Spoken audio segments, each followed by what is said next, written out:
Good morning, everyone. I call the committee to order. Without objection, the chair may declare the committee in recess at any time. Before we begin today's hearing, I would like to provide a few important reminders. First, today's open portion is being broadcast live on C-SPAN and streamed on the committee's YouTube channel. This open portion as part of the hearing will be conducted entirely on an unclassified basis. All participants are reminded to refrain from discussing classified or other sensitive information protected from public disclosure. I will adjourn this open session following completion of one round of questions and will then move into a closed session where such questions can be asked. Second, I want to welcome the audience and inform them that while I fully support constitutionally protected rights of speech and protest, this is not the time or the place. Any would-be disruptors in the audience who interfere with the committee's business will not be tolerated. For this event, members will have 5 minutes with the witnesses. I ask each of my colleagues to keep both your questions and complete answers from the witnesses within that allotted 5 minutes. Any last-minute questions or responses that can't be completed in time will be submitted for the record. We do expect a vote series at 10 o'clock this morning. The vote will be held open, so we don't plan to recess. We'll address that when the time comes. Additionally, in the same manner in which the House Permanent Select Committee on Intelligence has conducted itself in recent worldwide threat hearings, I expect that we will continue to act in a bipartisan and respectful manner during today's event. I'm confident all members can treat each of our witnesses today with due respect consistent with past practices. Again, thank you for being here today. The Worldwide Threats hearing provides the American people the opportunity to hear directly from our intelligence community leadership on the threats that face our nation. It's my pleasure to welcome our witnesses to today's hearing. Director of National Intelligence, the Honorable Tulsi Gabbard.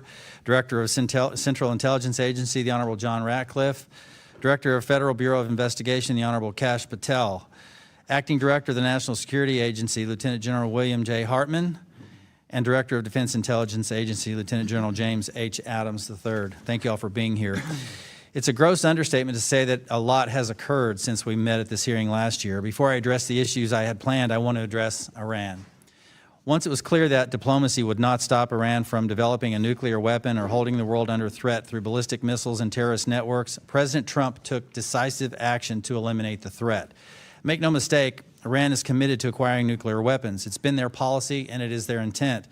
Anyone who thinks we weren't on borrowed time is refusing to acknowledge the failure of prior policies. It's a simple fact that consecutive administrations had exhausted all other options to end this threat. Our witnesses here are tasked with providing intelligence to inform decision makers, but there's only one person in America who has the responsibility and the obligation to act when he believes there is a clear and present danger to our safety. The Commander-in-Chief has that duty, and I commend his decisiveness in this most difficult of decisions. I've been in briefings that the administration provided to all members, to this committee, and to the Gang of Eight. The classified case is clear, even if it can't be fully discussed in the open. The President made a difficult but necessary decision.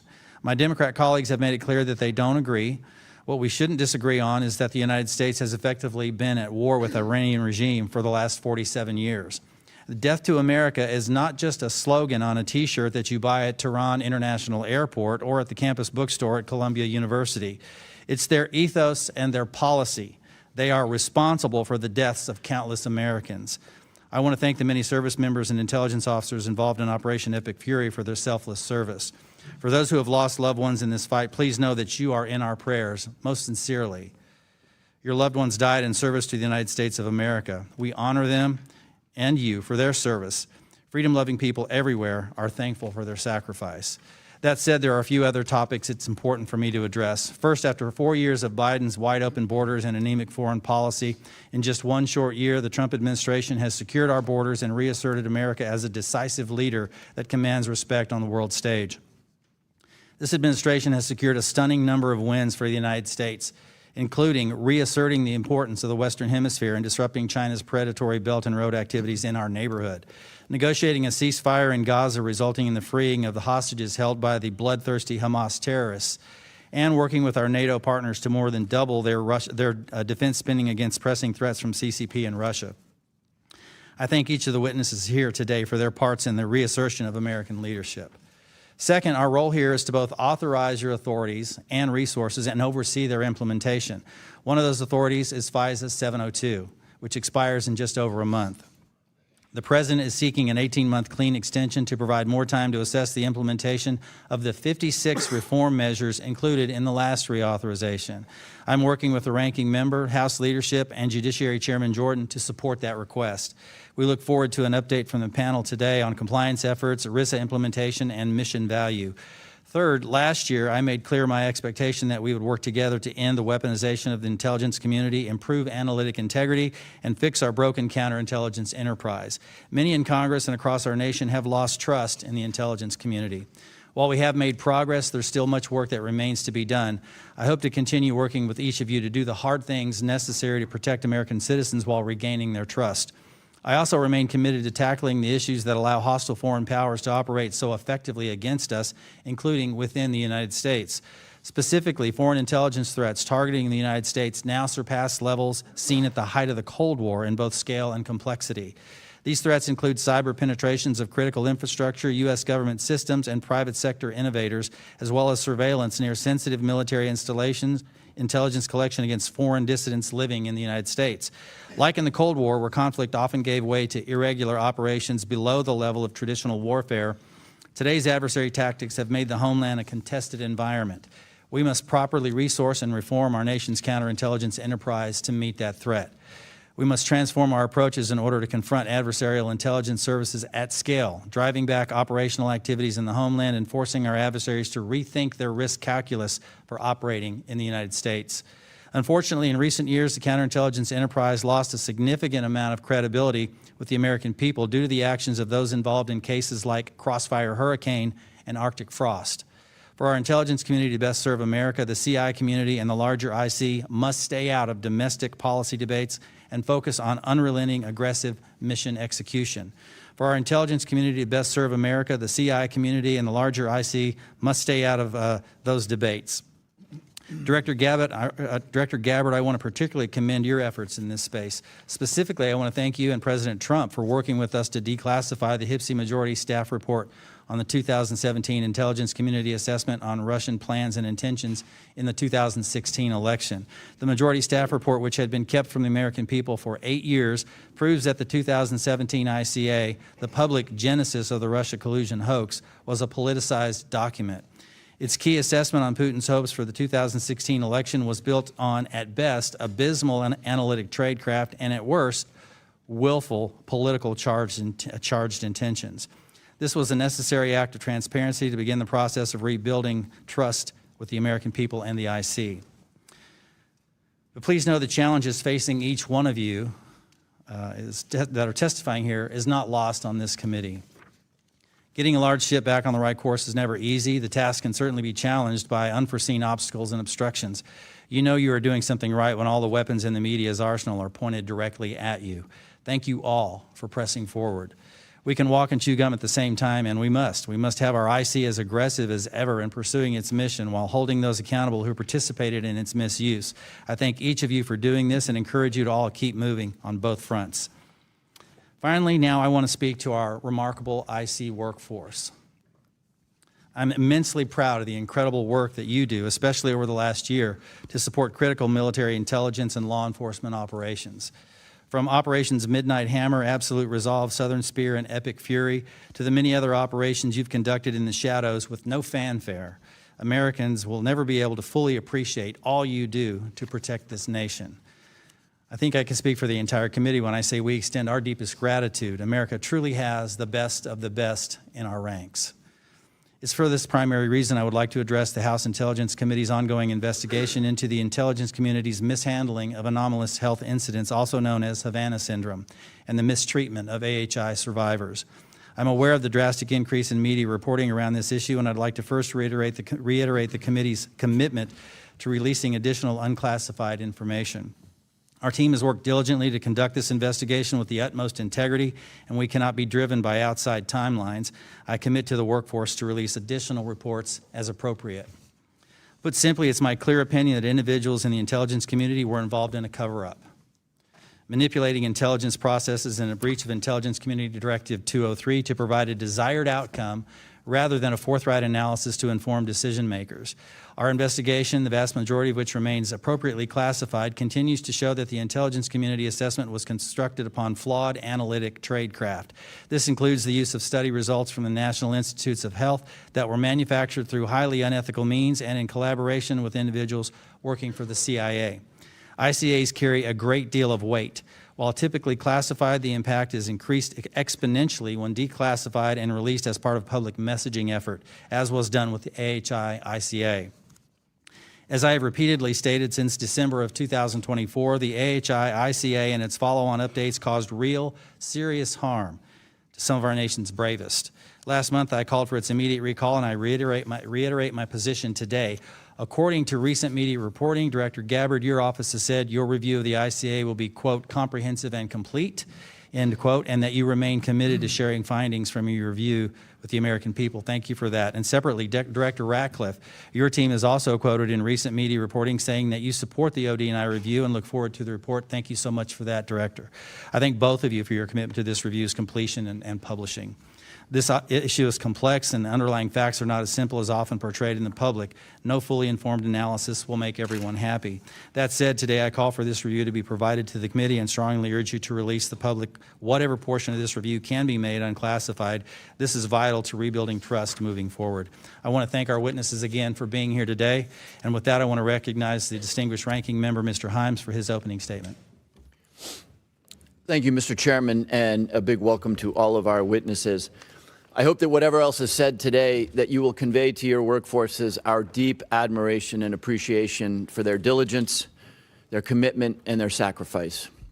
Sometimes this moment feels a little bit like that old Billy Joel song, "We Didn't Start the Fire." North Korea, Red China, war in Ukraine, Greenland, Cuba, terrorism, burning drug boats, and of course, the massive fire that we did start, our latest Middle Eastern war. Where to begin? Our national elections are about 7 months away, and plenty of Americans are worried that President Trump may indeed, as he said, take control.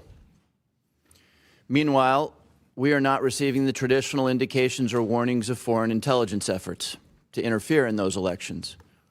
There have been several terrorist attacks in recent weeks, and meanwhile, the FBI, our premier counterterrorism agency, has pivoted hard to immigration enforcement. But I can't begin today with anything other than that fire that we did start, Iran. The Constitution, to which every single one of us swears an oath, reserves decisions of war to the representatives of the people. And that's not ink on parchment. There are good reasons for that. First, let's start with why. Why did we and are we risking our blood and treasure on a deeply risky venture, one that the President of the United States and the Director of National Intelligence have spent years telling us is a terrible idea? The President has said that Iran was preparing an imminent attack on the United States. That is not true. As awful as the regime is and always has been, not one of your agencies has produced a single report saying that Iran posed an imminent threat to the United States. The President also claimed that Iran would soon possess a nuclear weapon, perhaps in weeks. That is also not true. It is not supported by a single report from your agencies, and it is certainly belied by the repeated claim that Iran's nuclear capability was obliterated mere months ago. Second, let's consider the consequences, as the Congress should have done. The Congress, not one man, should consider whether our constituents in uniform will live or die. The Congress, not one man, should decide if Americans will spend an additional $30 a week to fill their gas tanks.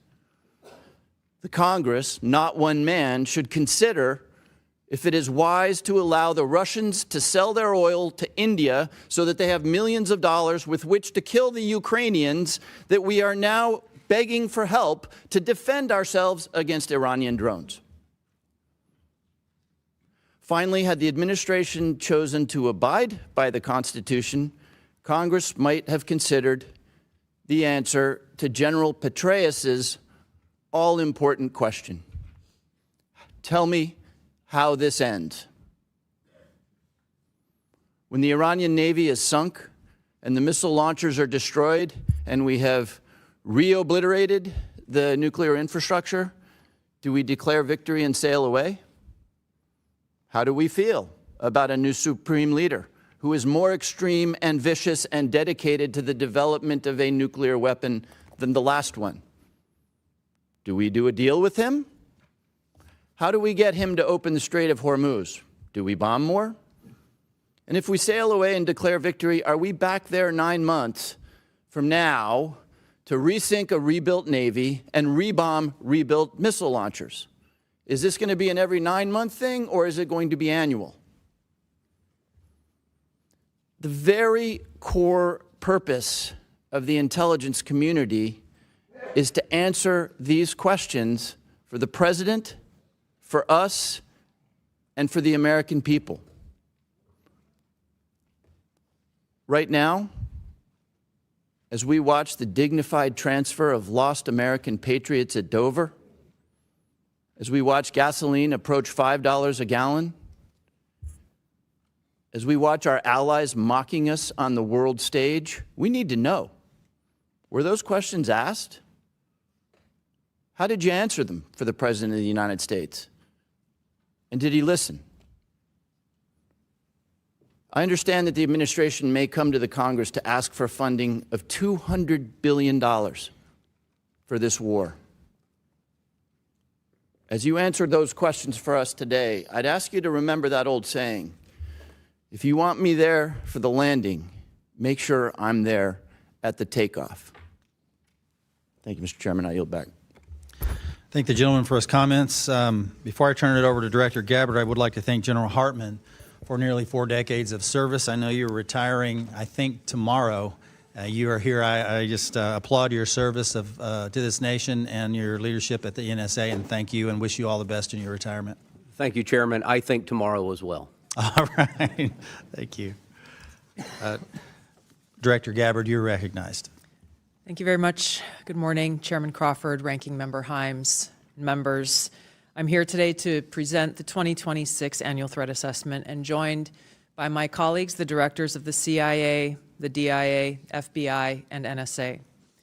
This briefing is being provided in accordance with ODNI's statutory responsibility. What I'm briefing here today does not represent my personal views or opinions, but rather the assessments of the intelligence community of the threats that facing the United States, our homeland, and our interests. In this assessment, we're following the structure of priorities that were laid out in the President's national security strategy, starting with threats to our homeland and then shifting to global risks. The defense of our homeland is of the utmost importance to the American people, and efforts by this administration over the last year to bolster homeland defense have yielded significantly positive results. For example, the strict enforcement of U.S. policies at the U.S.-Mexico border and regionally have served as a deterrent and drastically reduced illegal immigration. Based on Customs and Border Patrol data, January 2026's monthly encounters are down 83.8% compared to January of 2025. The drivers of migration are likely to continue. Potential worsening instability in countries like Cuba and Haiti risk triggering migration surges.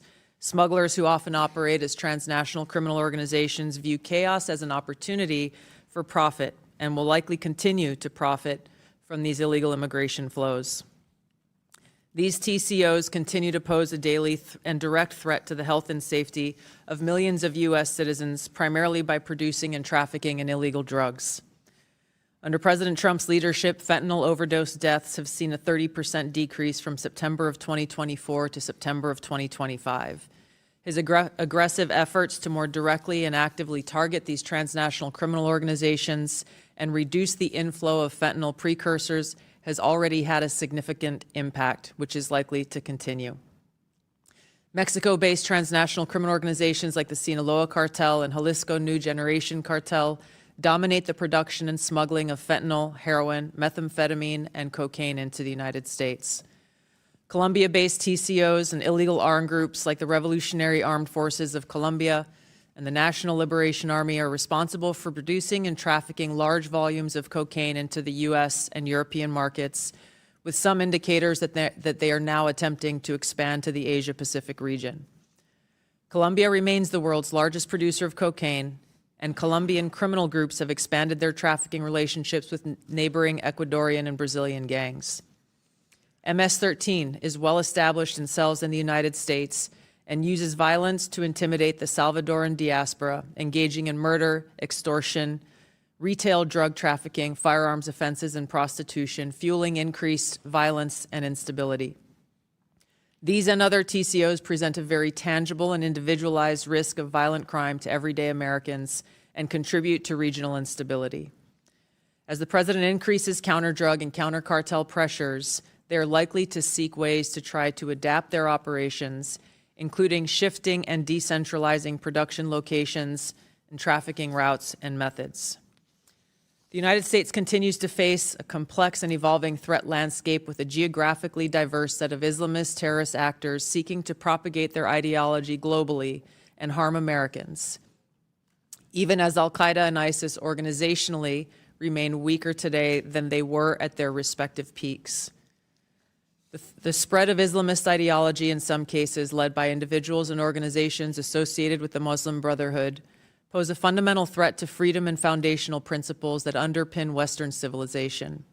These Islamist groups and individuals use this ideology for recruiting and financial support for terrorist groups and individuals around the world, and to advance their political objectives of establishing an Islamist caliphate which governs based on Sharia. There are increasing examples of this in various European countries. President Trump's designation of certain chapters of the Muslim Brotherhood as foreign terrorist organizations is a mechanism to secure Americans against this threat. In response to setbacks of their capabilities of conducting large-scale complex attacks, the IC assesses that Islamist terrorist groups have shifted towards focusing on executing information operations to spread propaganda and inspire or enable individuals located in or with access to the West. U.S. counterterrorism operations are ongoing, primarily in Iraq, Somalia, Yemen, and Syria, and have removed key terrorist leaders and operatives, degrading the ability of al-Qaeda and ISIS to quickly reconstitute its leadership and launch large-scale attacks against the homeland.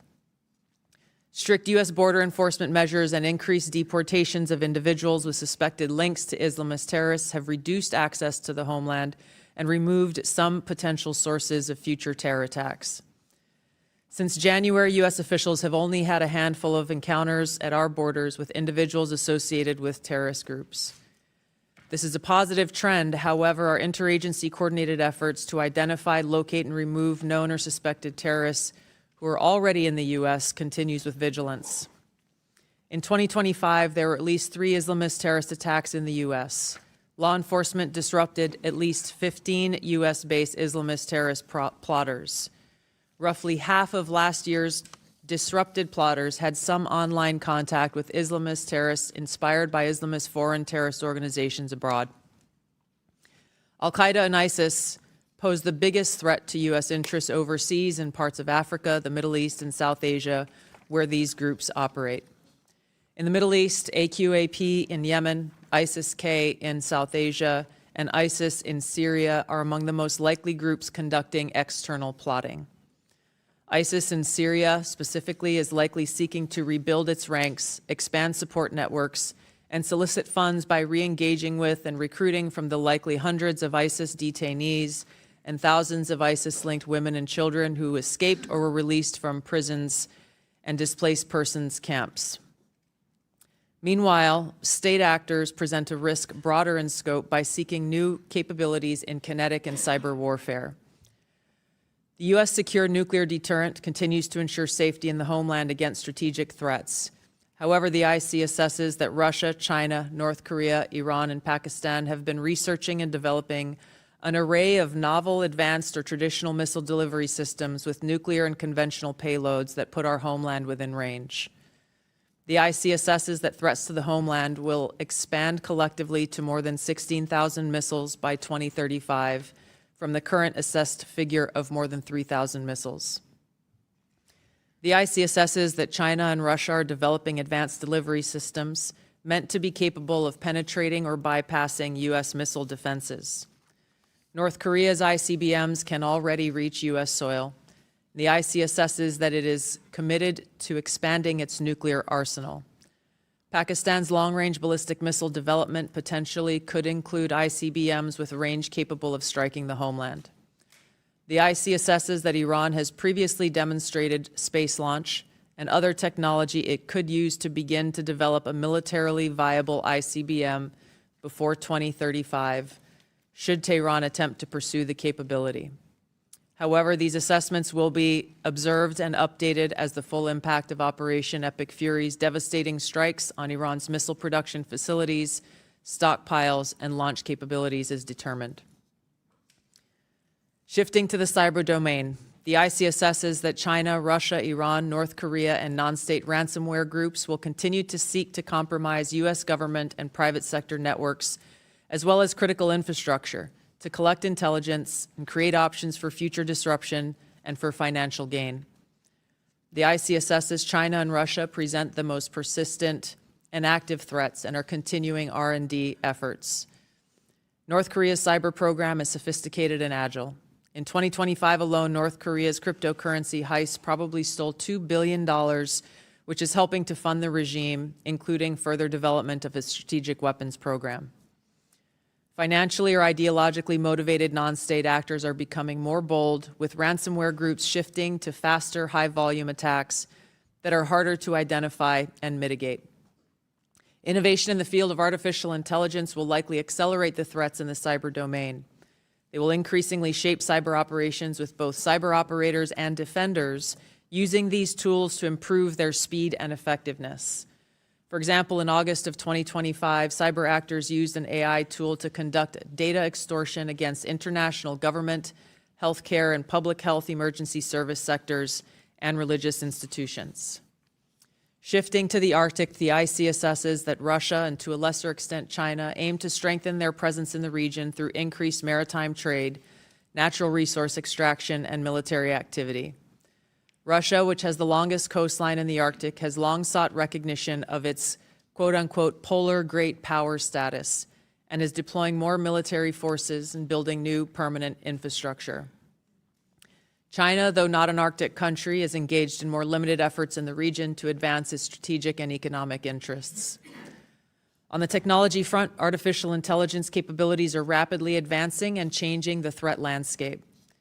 As this is a defining technology that enables computers and machines to simulate human learning, comprehension, problem-solving, creativity, and autonomy, it'll be critical to ensure that humans remain in control of how AI is used and of the machines that may threaten to autonomously violate the interests of the American people across all domains. The IC assesses that China is the most capable competitor in this field and aims to displace the U.S. as the global AI leader by 2030.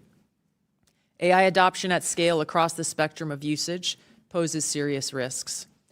AI has the potential to aid in weapons and systems design and has been used in recent conflicts to influence targeting and streamline decision-making, underscoring the risk and likely threats that could manifest on the battlefield. Early developers in quantum computers will give countries an extraordinary technological advantage over others to quickly process national security information and break current encryption methodology used to protect sensitive finance, healthcare, and government information. The global security landscape is volatile and complex, with armed conflict growing more common and posing potential threats against U.S. interests. The space domain is becoming increasingly contested, with China and Russia developing counter-space capabilities to challenge U.S. space efforts. The threat of nuclear proliferation and advancing chemical and biological warfare capabilities continues to grow. Turn now to the Western Hemisphere, where flagging economies, high crime rates, pervasive organized crime, migration flows, corruption, and narcotics trafficking present a broad spectrum of risks to U.S. interests, and where strategic competitors seek to gain greater influence in the region. The IC assesses that Latin America and the Caribbean almost certainly will see hotspots of volatility in the coming year, with the potential to undermine or distract some countries from improving economies and living conditions, and tackling illicit drug flows and cartels. The U.S.-Mexico-Canada Agreement review in 2026 will likely increase uncertainty in many Latin American countries, especially those that rely on Mexico as an export destination for intermediate goods for manufacture and onward export to the U.S. China, Russia, and Iran are seeking to sustain economic, political, and military engagement with Latin America. The IC assesses that China's demand for raw materials is likely to drive continued economic outreach, while Russia likely wants to expand its current security and diplomatic ties with Cuba and Nicaragua. The IC assesses that China aims to elevate its own political, economic, military, and technological power to increase its own regional positioning, global influence, and to fend off threats to their interests.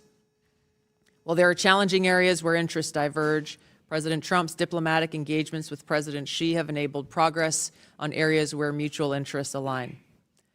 The IC assesses that China continues to rapidly modernize its military forces across all domains in pursuit of its goal to achieve world-class status by mid-century. This includes building a force with the aim of being capable of deterring U.S. and allied forces in the region and to achieve their stated objective of having the capability to seize Taiwan by force if necessary. However, the IC assesses that China likely prefers to set the conditions for an eventual peaceful reunification with Taiwan short of conflict. An increasingly confident North Korean regime remains a source of concern regionally and globally. Its weapons of mass destruction, conventional military capabilities, illicit cyber activities, and demonstrated willingness to use asymmetric capabilities poses a threat to the U.S. and its allies, particularly South Korea and Japan. North Korea's partnership with Russia is growing, and in 2025, Kim took steps to improve ties with China, still North Korea's most important trading partner and economic benefactor. The IC assesses that North Korea's support for Russia in the war against Ukraine has increased North Korean capabilities as their forces have gained combat experience in 21st century warfare, along with equipment. Pyongyang continues to develop and expand its strategic weapons programs, including missiles that can evade U.S. and regional missile defenses. Russia retains the capability to selectively challenge U.S. interests globally by military and non-military means. The IC assesses that the most dangerous threat posed by Russia to the U.S. is an escalatory spiral in an ongoing conflict such as Ukraine, or a new conflict that led to direct hostilities, including the deployment of nuclear weapons. The IC assesses that Putin continues to invest in Russia's defense industrial base, as well as novel capabilities that may pose a greater threat to the U.S. homeland and forces abroad than conventional weapons.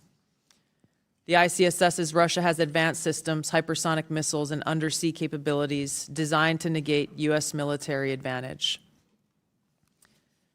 Russia is also building extensive counter-space capabilities to contest U.S. space dominance. Its development of a nuclear counter-space weapon poses the greatest single threat to the world's space architecture. During the past year, the IC assesses that Russia has maintained the upper hand in its war against Ukraine. Ongoing U.S.-led negotiations between Moscow and Kyiv continue. Until such an agreement is met, if an agreement is found, Moscow is likely to continue fighting a slow war of attrition until they view their objectives have been achieved. In the Middle East, conflict and instability will shape security, political, and economic dynamics in a variety of ways. The IC assesses that Operation Epic Fury is advancing fundamental change in the region that began with Hamas's attack on Israel on October 7, 2023, continued with the 12-day war last year, resulting in weakening Iran and its proxies. The IC assesses that the regime in Iran appears to be intact, but largely degraded due to attacks by Israel and the U.S. on its leadership and military capabilities. Its conventional military power projection capabilities have largely been destroyed, leaving limited options. Iran's strategic position has been significantly degraded.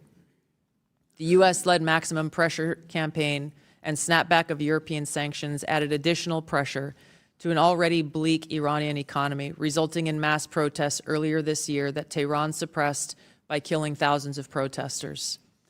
Even if the regime remains intact, internal tensions are likely to increase as Iran's economy worsens. Even so, Iran and its proxies continue to attack U.S. and allied interests in the Middle East. If a hostile regime survives, it will likely seek to begin a years-long effort to rebuild its military, missiles, and UAV forces. Prior to Operation Epic Fury, the IC assesses Iran was trying to recover from the severe damage to its nuclear infrastructure sustained during the 12-day war. Iran maintained the intention to rebuild its infrastructure and nuclear enrichment capability and continued to refuse to comply with its nuclear obligations with the IAEA, refusing them access to key facilities. The IC assesses that China, Russia, and North Korea see the United States as a strategic competitor and potential adversary. Iran has long viewed the U.S. as an adversary and is engaged in active conflict with the U.S. as of this writing. These four countries are likely to continue their selective cooperation with each other, which could bolster their individual capabilities and threats to U.S. interests more broadly. However, currently these relationships are primarily bilateral on selective issues and depend on broader circumstances, divergent sovereign interests, and in some cases concerns over directly confronting the U.S. These factors are likely to constrain their relationships. Finally, conflicts on the continent of Africa are likely to persist through 2026 due to poor governance, economic demands, and external support. Tensions continue between Ethiopia and Eritrea, which could rapidly accelerate to conflict. Contentious national and federal elections in Somalia could distract the federal government away from counterterrorism actions against al-Shabaab, which continues to conduct terror attacks while providing funding and propaganda support to other elements of al-Qaeda in Yemen. The civil war in Sudan continues even as external negotiations occur, and ISIS in West Africa and the Sahel have increased the intensity of their attacks against local security forces, expanding their areas of operation and moving closer to cities with a U.S. presence. African governments will use their wealth and critical minerals to seek partnerships that deliver them meaningful benefit. Concurrent conflicts and crises across the continent will continue to put U.S. citizens at risk and cause further instability. In closing, as leaders of the intelligence community, we remain committed to providing the President and policymakers with timely, unbiased, relevant intelligence to ensure the safety, security, and freedom of the American people. Thank you. Thank you for your comments, Director Gabbard. We appreciate that. We'll now move to member questions, 5-minute increments. With that, I recognize myself for 5 minutes. Director Patel, our state and local officials are on the front lines of increasingly dangerous, unrestricted warfare activities being undertaken by Chinese nationals, such as marijuana grow operations protected by armed militants, secret police stations engaged in transnational repression, Chinese-operated sim farm sites, crypto mining facilities, and land purchases near strategic locations. The CCP is exploiting legal gray areas and the lack of awareness at the state and local level to establish strategic footholds. 2 states, in fact, New Hampshire and Florida, are now advancing legislation to establish offices of counterintelligence, which would bolster states' ability to confront foreign adversaries without relying on the federal government. Do you support that? What can be done to better support the states and local officials? Absolutely. Thank you, Mr. Chairman. So we have infused funding into our entire program taking on the CCP.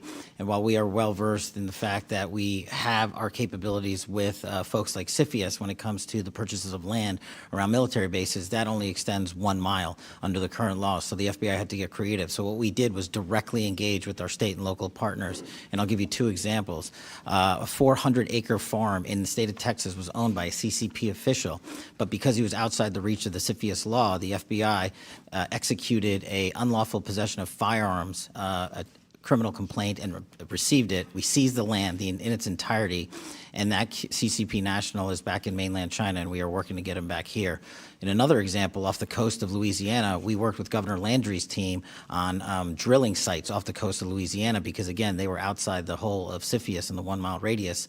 And with the intelligence we were able to provide our state and local authorities, they shut down that CCP drilling center, which we believed was actually used to provide and steal data and intelligence from American lives. So that's just a little bit of an example. On the marijuana grow houses, we have 6 active ongoing investigations in 6 multiple jurisdictions for specifically taking down CCP-affiliated grow houses from Maine to Georgia and across the country. So it sounds like, from your characterization of CFIUS, it's inadequate at this point. Maybe we could do something legislatively here in this body to provide some broader authority to address that challenge. I would love that. Okay, great, excellent, thank you. Director Ratcliffe, in January 2021, in your role at D&I as the director, you sent this committee a letter outlining your concerns about an intelligence community assessment in which, among other things, analysts tailored their analysis towards a preferred policy outcome.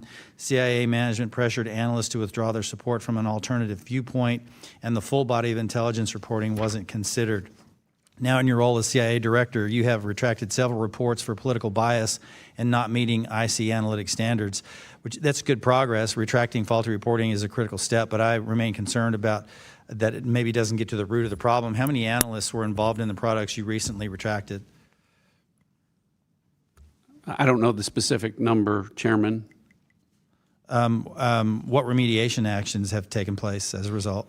Well, I've made the focus of, as you pointed out, both as DNI and now as CIA director, focused on the importance of analytic objectivity. As you pointed out, when I was the DNI, when I saw conduct from Russia and China, the exact same conduct result in different assessments, that's not a good reflection on the analytic judgments. What you referenced in my role as CIA director, withdrawing reports that we went back and looked that didn't reflect the analytic standards that we would expect, I retracted those judgments because they show bias and influence for political reasons or otherwise. So that has continued to be a focus and will be. I think that message has been received within our analytic community within the CIA and really across the CIA, because this administration has put a focus on taking politics out of our analytic judgments. Excellent. Thank you, Director. Appreciate that. I want to, as I made clear in my opening statement, I'm trying to get this done in the little time that I have remaining. The intelligence community assessment on AHI is deeply flawed. And I've called for its recall immediately to start for a fresh start, similar to my question in last year's session. But I'd like to get a yes or no answer from each of you on whether you agree this ICA should be retracted. Director Gabbard? Yes. Director Ratcliffe? Say it again. The question AHI, ICA? Yeah. So for the ICA, I understand that Director Gabbard is reviewing that, and I've deferred all AHI investigations to her review. So if in her judgment that is something that should be retracted, then I would agree with that. Then yes. Okay, Director Patel?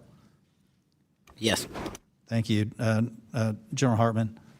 Yes. And General Adams? Yes, sir. Thank you. I appreciate that. Thank you all for your responses. I'm going to recognize the ranking member for 5 minutes. Thank you, Chairman.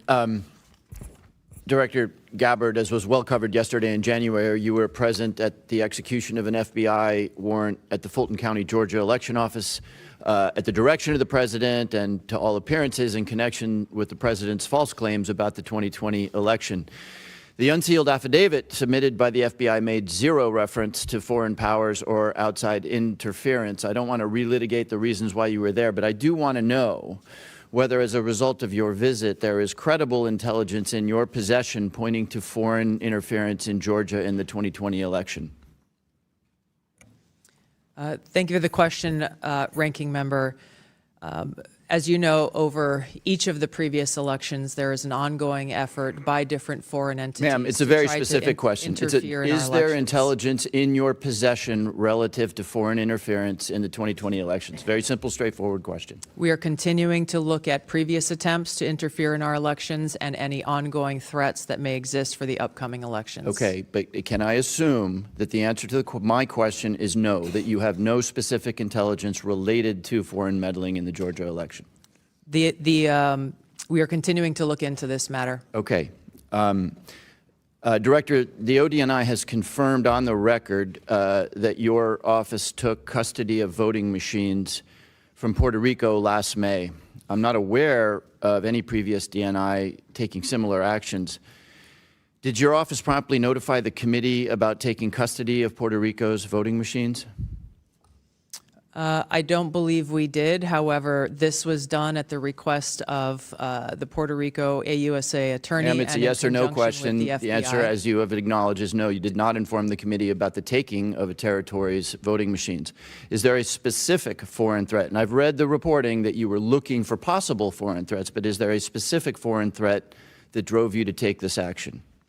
There were questions about whether or not there were vulnerabilities that a threat could have taken advantage of, and that was the purpose for their requesting us to look into those vulnerabilities. Where are those voting machines now?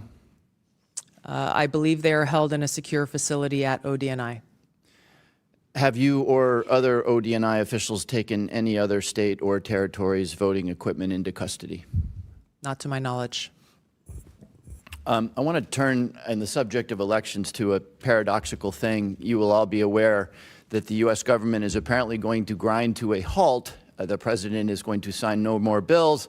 The Senate will spend 2 weeks apparently debating the SAVE Act. The SAVE Act, of course, would make illegal foreigners voting in U.S. elections, which is already illegal. So we are to do no more business because of apparently the existential threat to our democracy associated with foreigners voting in our elections.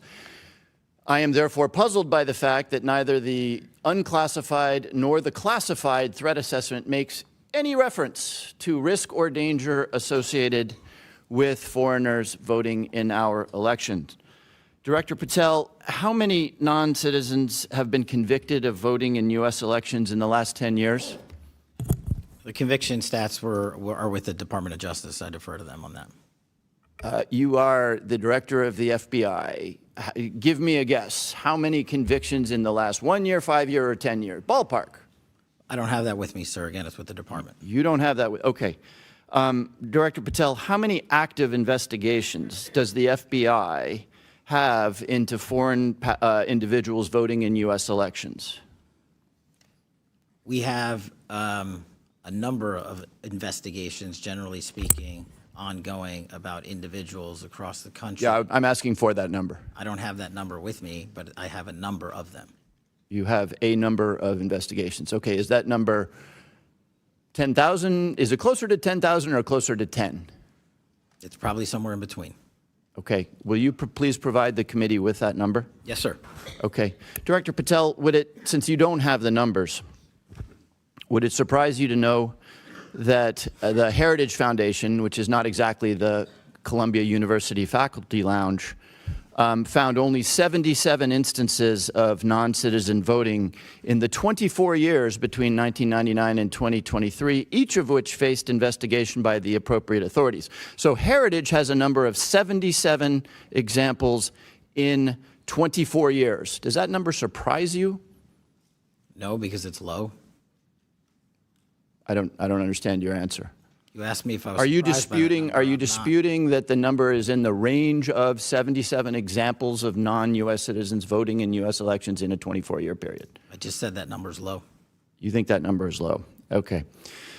So why, if this is a meaningful issue, do we have no? And I guess I direct this to Director Gabbard. Why is there no mention of this thing that will grind the American government to a halt for a 2-week period in the worldwide threats analysis? This annual threat assessment was shaped around the national security strategy's prioritization of threats to our nation and our nation's interests. There are multiple platforms and venues where there have been and there will be reporting on threats to our foreign threats to our elections. I yield back. Gentleman yields. Vice Chairman Kelly. I'd first just like to say, Director Gabbard, you being in Georgia was a part of your duties as DNI to make sure that our elections remain safe, secure, and free from every type of influence. That was why you were there. Is that correct? Yes. Okay. I would argue, I want to talk about some of the points about the strikes on Iran, the current attacks, Epic Fury. And I would state that not only are there imminent threats from Iran, but there are actual threats. And I've been on the receiving end of those threats. I was in Iraq in 2005, where Iranian-based and manned and equipped units attacked American soldiers, including me, multiple times. I will also tell you I went back in 9 and 10 where EFPs developed by the Iranians struck my soldiers and our equipment. I would tell you the Houthis have continued to strike Saudi Arabia. I will tell you Hamas and Hezbollah has continued to strike throughout the Middle East. And although we're not in an armed services hearing, we had that yesterday. But I will tell you, because we took out their ballistic missiles and their ability to defend from the air, that Europe is no longer under threat from Iran, who showed they will strike everyone that they can by striking all of their Arab neighbors in Azerbaijan and Turkey and everywhere else.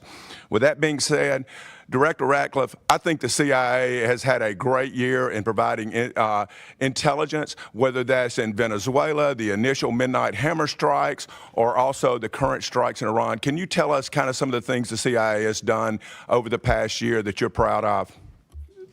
Congressman, good to see you again. Thank you for the question. Good to see all of you and be back in the House.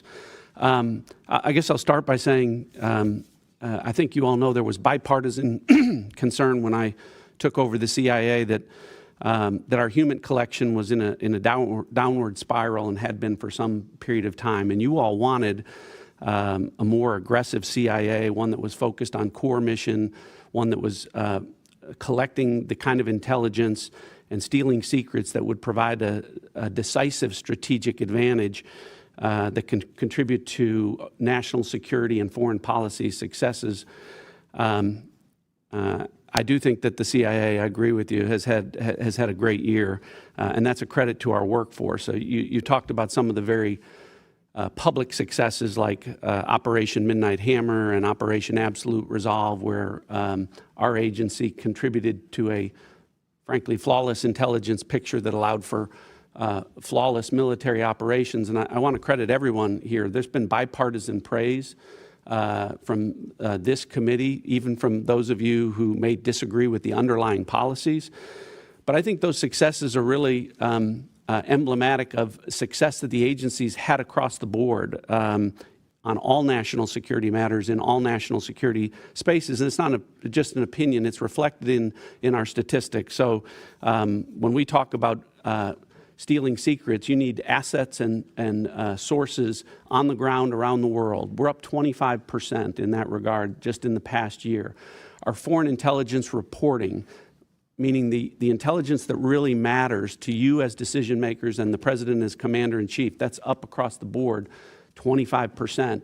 Other categories, specific targets and adversaries like China, it's up 100%. Areas like technology, it's up 100%.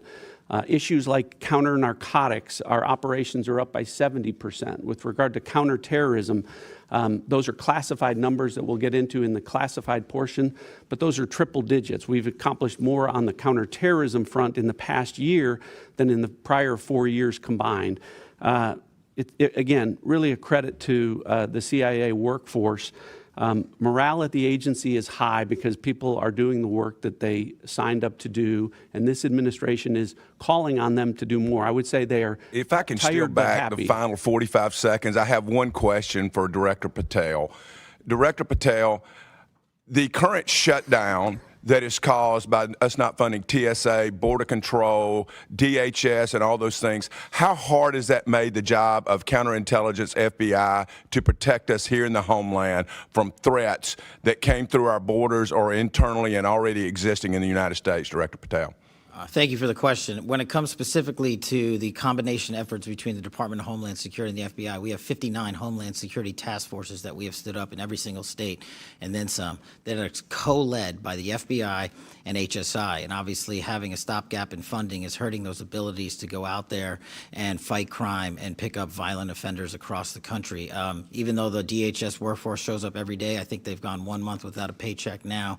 We also have things like our Southern Border Intelligence Center in Tucson, Arizona, that is our hub for intelligence collection operations on foreign terrorist organizations, specifically the narco traffickers down in Mexico. Thank you. My time's expired. Mr. Carson's recognized. Thank you, Chairman. The Trump administration has justified this war with Iran as necessary to stop an imminent threat, but the administration has not provided this committee with any intelligence indicating Iran was preparing a nuclear weapon. planning a preemptive attack on the United States, or possess any immediate capability to strike the U.S. homeland. That raises very serious questions about what the analysis of the IC provided before the decision to go to war was made.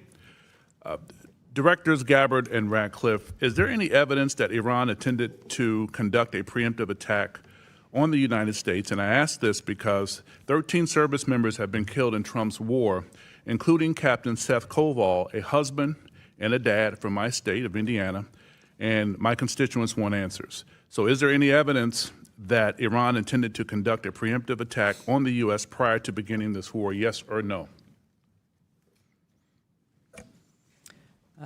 Congressman, the answer to this question needs to be reserved for a closed hearing. I will say, however, the intelligence community does provide the assessments of the threats that exist to the president so that he can make that determination within the body of information and intelligence and activities within the region that ultimately he is responsible for. What is an imminent threat, and if there is an imminent threat, what actions need to be taken? Congressman, as the DNI said, there's a body of intelligence that we'll be able to cover in the classified portion of this hearing that does reflect that in the likely event of a conflict between Iran and Israel, that the U.S. would be immediately attacked, regardless of whether the United States stayed out of that conflict. Shifting gears to Ranking Member Himes' point, let me read to you from the 2025 Annual Threat Assessment under your watch last year. Quote, Moscow's malign influence activities will continue for the foreseeable future and will almost certainly increase in sophistication and volume. Moscow probably believes information operations efforts to influence U.S. elections are advantageous, regardless of whether they affect election outcomes. By contrast, this year's threat assessment makes no mention of foreign threats to elections. Meanwhile, the IC has been publicly warning about foreign powers interfering in our elections for nearly a decade. So the omission is very striking. And to that point, sitting here today, I'm not aware of any intelligence products in the past year dedicated to foreign plans and intentions toward current and future U.S. elections. Director Gabbard, yes or no, ma'am, have you directed or been directed to stop or limit dissemination of intelligence reports or finished intelligence reporting concerning foreign plans and intentions about upcoming U.S. elections or foreign threats to the midterms? No. Director Patel, same question for the FBI, sir. Yes or no, sir? No, sir. Director Ratcliffe, same question for the CIA, sir. Yes or no? No. General Hartman, same question for NSA. Yes or no, sir? No, sir. General Adams, same question for the DIA. Yes or no, sir? No, sir. I yield back, Chairman. Gentleman yields. Ms. Stefanik. Thank you, Mr. Chairman. Director Gabbard, when you began your testimony, you stated that your remarks do not represent your personal beliefs. That's the first time I've heard that at a committee hearing. Why did you say that? Or is there anything in the threat assessment that you personally disagree with? Thank you for the question, Congresswoman. The reason I've said that is twofold. Number one is when I assumed this role as Director of National Intelligence through the confirmation process and beyond, many members of Congress rightly said your personal views and your politics in this role get checked at the door. And as Director of National Intelligence, my responsibility is to report the intelligence community's assessments objectively and to make sure that they are not politicized in any way, shape, or form. Unfortunately, there are those who, for one reason or another, have tried to mischaracterize the intelligence community's assessments and saying, well, this is just a political view, or trying to misdirect from what the intelligence community is reporting. So I took the opportunity to state that from the outset, that this is the intelligence community's assessments. Thank you. I also wanted to ask this because this week there was a high-profile resignation of Director of National Counterterrorism Center. Now, I want to be clear from the outset. I've communicated directly with President Trump my support for Operation Epic Fury, and I was very not only disappointed, but how inappropriate this letter was. And I want to read a statement that, and get your personal assessment, whether you agree or disagree with that. And that's this. Early in this administration, high-ranking Israeli officials and influential members of the American media deployed a misinformation campaign that wholly undermined your America First platform and pro-war sentiments to encourage a war with Iran. This echo chamber was used to deceive you into believing that Iran posed no imminent threat to the United States and that you should strike now. There was a clear path to a swift victory. This was a lie and is the same tactic the Israelis used to draw us into a disastrous Iraq war. Now, I cannot say how much I disagree with that statement. Do you agree or disagree with what this letter was put out by former Director Kent? He said a lot of things in that letter. Ultimately, we have provided the president with the intelligence assessments, and the president is elected by the American people and makes his own decisions based on the information that's available to him. But do you agree with, does that statement he made, blaming Israel, concern you? Yes. My next question is, I want to touch on the rise of terrorist attacks on the homeland. In the month of March alone, there were multiple high-profile Islamic terrorist attacks. You had Temple Israel Synagogue in Michigan. You had in Texas, you had an ISIS-inspired attack where they threw an IED in New York City. What is your assessment as to the rise of Islamic terrorism on the homeland? As you've pointed to, Congresswoman, this continues to be an extreme concern, not only because of the rise of these attacks, but the mechanisms which they're carried out and the challenges that the intelligence community has in being able to try to detect some of these threats and attacks in advance.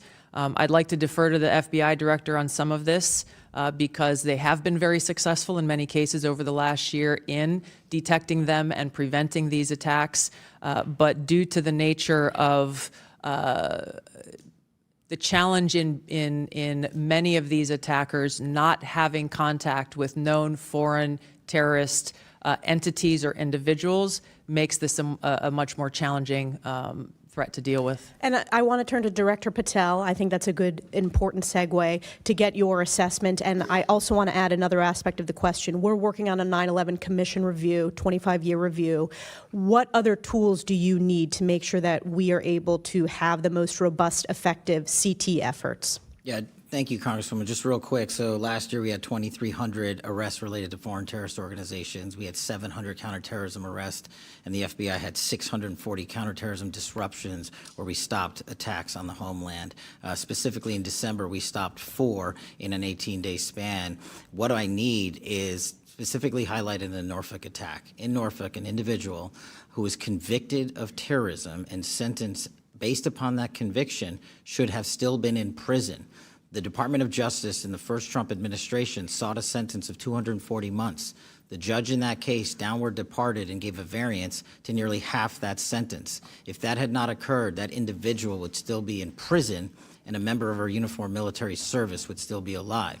I want to work with the legislature to figure out how to increase the sentencing for convicted terrorists and also work on the denaturalization process for someone who should not be in this country who wants to attack and kill American citizens and American service members. Thank you. Yield back. Gentlewoman yields. Mr. Castro. Thank you. Thank you, Chairman, and thank you all for your testimony today. I want to start with a question about Iran and discuss first how the war began.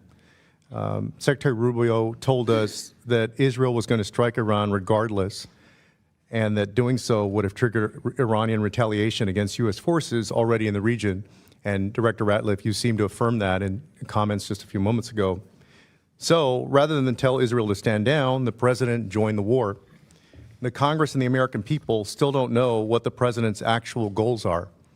And yet, we have lost 13 U.S. service members. But here's what we do know. The president has said that he wants a deal.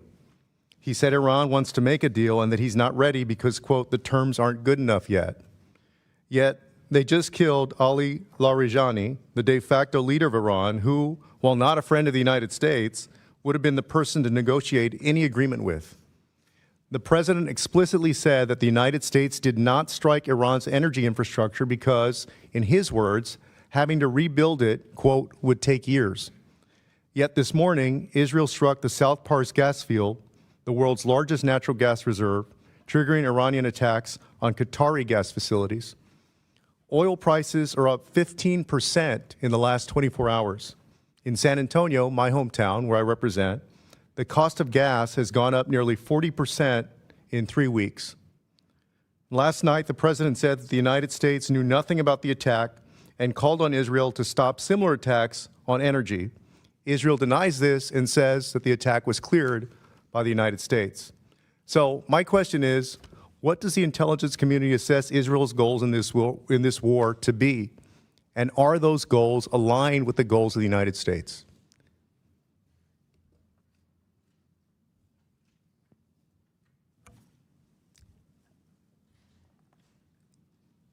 I'm thinking carefully here about what can be said in this open setting versus a closed setting. Are the goals aligned? The objectives that have been laid out by the president are different from the objectives that have been laid out by the Israeli government. And how do they differ?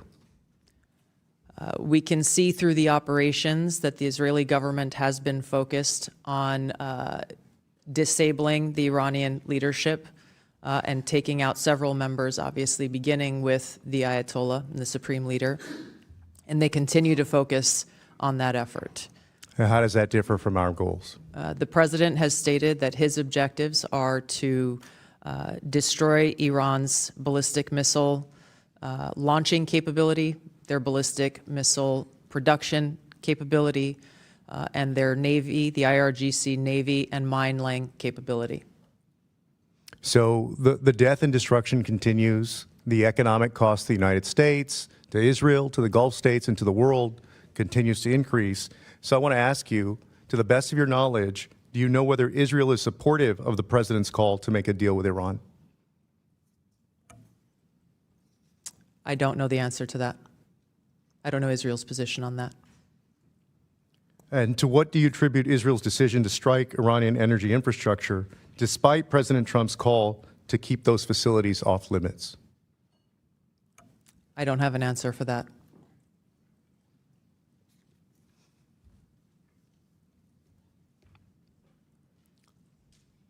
So they ignored the president. Do you agree with that? I'm not privy to any of their deliberations or what went into their calculus in launching this or other attacks. We are not involved with in the operational element of this. We're providing continuously on a daily basis the intelligence assessments of the events that are occurring. And I guess I know the FBI can't because they're domestic, but can anybody else at the table provide any insight into that? I guess I'm not sure what the question you're asking, Congressman Castro. I guess a couple of things. The goals that the president set out are clearly defined. The DNI related those. What was not included is a goal of the U.S. Well, Director, let me start with this. Let me start with this question. You asked what my question is. Let me reclaim my time, Director. Come on. Do you know why Israel decided to strike that infrastructure despite the fact that the president said it should be off limits? I wouldn't speak for Israel. What do you guys know? We're at war. What do you guys know? We'll have to take that for the record. Yes, let's take it for the record. Thank you, Mr. Chairman. I want to welcome the panelists here today. Today is March 19th. On April 19th, FISA goes dark. 702 goes dark. And it's been talked about many times, but up to 60% of the president's daily briefing is derived from FISA 702. And we look at the successes that we've had in protecting the homeland and also the conflicts the U.S. has been involved with, the flawless operation in Venezuela, Operation Fury in Iran, troop protection, the successes we've had on the battlefield in Ukraine, the recovery and release of the Hamas hostages in the tunnels in Israel, all derived from FISA 702. There is not a military operation that we've been involved with where FISA 702 was not, as Director Ratcliffe has said, been indispensable to the United States and the protection of our country. Director Patel has also said FISA 702 is indispensable. We're 30 days away from it going dark. Director Ratcliffe, can you clarify the President's position on an 18-month clean reauthorization and how that's going to proceed moving forward?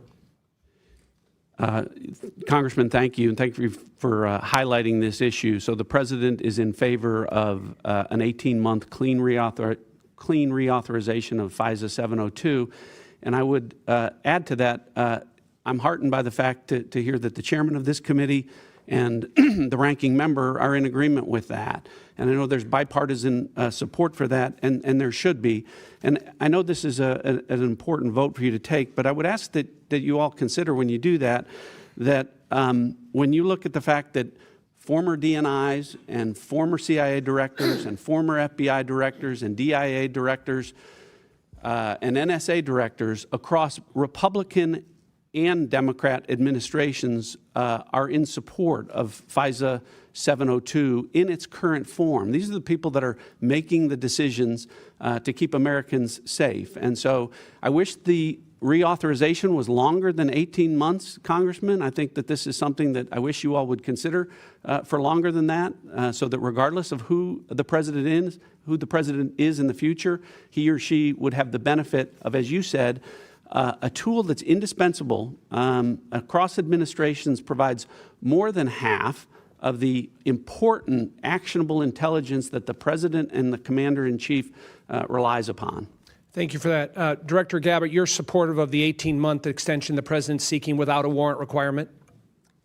That is the President's position, and that is the position of the intelligence community. And you will be supporting that, correct? I will support the President's decision to execute this. Correct. Thank you. Director Gabbard, we implemented 2 years ago a number of reforms, actually 56 of them, that were part of the Reforming Intelligence and Securing America Act, RISA. And that was done in a bipartisan way. That was a reflection of what we thought were problems with FISA 702, going back during the first Trump administration and even before that.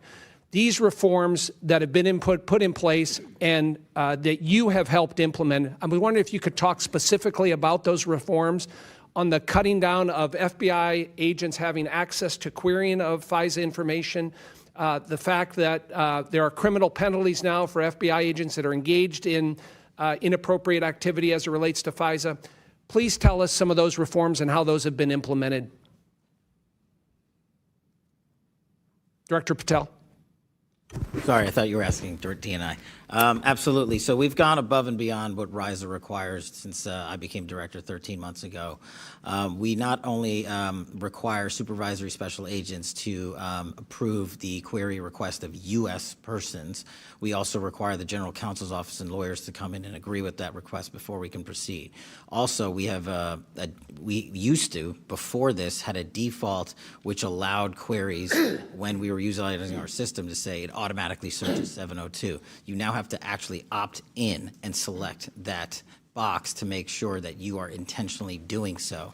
On top of that, we've reduced the number of personnel at the FBI from 6,600 before I got there to 3,500 that have access to it, not that use it, but that have access to it. And we've also gone above and beyond what RISA requires in terms of if you misuse it unintentionally or recklessly. If you use it misuse it unintentionally, like you typed a name wrong in terms of spelling or whatnot, your access is suspended and be retrained. If you recklessly use it, you're immediately terminated your access forever. Thank you. Mr. Crow. Thank you, Chairman. Director Gabbard, it is your job and the job of your agency and department to assess the views of Iranian leadership, their policy beliefs, and policy positions, correct? Yes. That includes now deceased Ali Khamenei of Iran, correct? Yes. And the now leader, his son Mujtaba Khamenei, correct? Yes. The son is considered more of a hardliner than his father. Isn't that correct? Yes. So hardline that even some of Iran's leaders thought he was too aggressive. Isn't that correct? That is the intelligence community assessment, yes. Mujtaba, the son, is particularly close to the brutal Islamic Revolutionary Guard Corps and their most hardline commanders, correct? That is the intelligence community assessment. He was involved in ordering violent crackdowns on Iranian protesters, including their murder, correct? Yes. And we don't know if the son will continue his father's religious ban on developing nuclear weapons. Is that correct? It is unknown at this time. You testified before this committee last year that the elder, now deceased Khomeini, had in 2003 banned the nuclear weapons program, or suspended it, correct? There was a fatwa in place that stated that. And that fatwa remained in place last year when you testified before this committee, correct? Yes. And that fatwa remained in place recently, correct? As far as I know, it has not been lifted. Yeah, you're aware of no information that would lift that fatwa. I'm not aware of any intelligence reporting that states that. To be clear on the Mojtaba, the son who has been named to replace him, it is unclear of his status or his involvement. He was injured very severely through one of the Israeli strikes, and so the decision-making is unclear about what's happening in the Iranian leadership. So it's unclear. So we're less certain of the positions of Iranian leadership and their intentions than we were 60 days ago, correct? That's an accurate assessment. Okay. One of your jobs is to create products assessing Iran and the threats it poses to the United States, correct? Yes. And that includes potential outcomes for military action, correct? It includes potential outcomes of a variety of scenarios. In the likelihood of those outcomes. Yes. Generally, when you make assessments about threats facing the United States, you will look at, in Iran, in any instance, the likely scenarios that have come out of military action, correct? The intelligence community takes all of those factors into account when they create these assessments. When you look at the threats posed by foreign countries, you also assess timelines to those threats, correct? What do you mean by timelines? Like a breakout time, for example, for nuclear weapons or the development of ballistic missiles. Yes, based on the information available at any given time. In the timeline also for potential terrorist attacks, correct? Broadly, yes, It assesses is common all matters practice available for the IC to assess the timeline of all threats. Nuclear weapons development, ballistic, right? Yes. Ballistic weapons development. Based on the information available, yes. Terrorist attacks. Same applies. Cyber attacks. Timelines for all of those, correct? When there is information available that point to that, yes. In likelihood, as well as the timeline, correct? Based on the information available. Timing is important, is it not? It is an important factor that goes into the assessment. So it is your position sitting here today that you made no timeline determination as to threats that Iran had facing the United States, correct? It's a very broad statement, but where the information is available, the intelligence community factors that into their assessment products. Did you or the IC make any assessments as to the timing of potential threats facing the United States from Iran in the last 90 days? I'm sure there was timelines factored into the intelligence assessments that were delivered. Did any of them show imminence? The imminent nature of a threat is determined by the president based on a totality of the intelligence and information provided to him. Did any of them show that there were attacks anticipated within the next 90 days from Iran? It's too simplistic of a statement to say that because it depends on various scenarios occurring or not occurring. Did those assessments show timelines for the threats that Iran posed to the United States? The totality of threats, yes, there were timelines involved where it applied and where that information was available. But again, to your question about the determination of imminence, the president makes that determination based on the totality of information and intelligence. The bottom line is there was no imminent threat, provided. and you know that, and there's no product that shows that. I yield back. Mr. Fitzpatrick. Thank you, Mr. Chairman. Thank you all for being here today. I want to expand on the questioning from my colleague, Mr. LaHood, regarding FISA 702. Obviously, it is the imminent issue right before us. Will expire in a month. Unequivocally, the most critical national security tool our nation has to keep us safe from fentanyl, from foreign wars, and everything in between.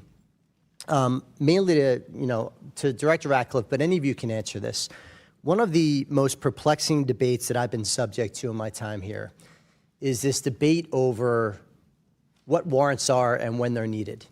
In the 250-year history of this country, and going back to the very origins of law enforcement, we have always had a warrant requirement, on the collection of evidence. We have never had a warrant requirement on the querying of already lawfully collected data, which is why we don't require police officers to get warrants when they run license plates, querying off of already lawfully collected DOT data. It's why we don't require police officers to get a warrant to enter the evidence locker in their police precincts, which contains already lawfully collected data. It would literally shut down the system. And that's not a warrant requirement. That's a secondary warrant requirement. That's a warrant requirement on steroids. So, Director Ratcliffe, or any of you, I know you've been subject to these questions as well. Is it just a confusion over the difference between the collection of evidence versus the querying of our already lawfully collected data? Is it a lack of understanding of what incidental collection is, which is a fundamental precept of law enforcement? But if we have a warrant requirement on steroids for now the querying of already lawfully collected data, just by the numbers, that would require an expansion of the federal judiciary by a factor of 100.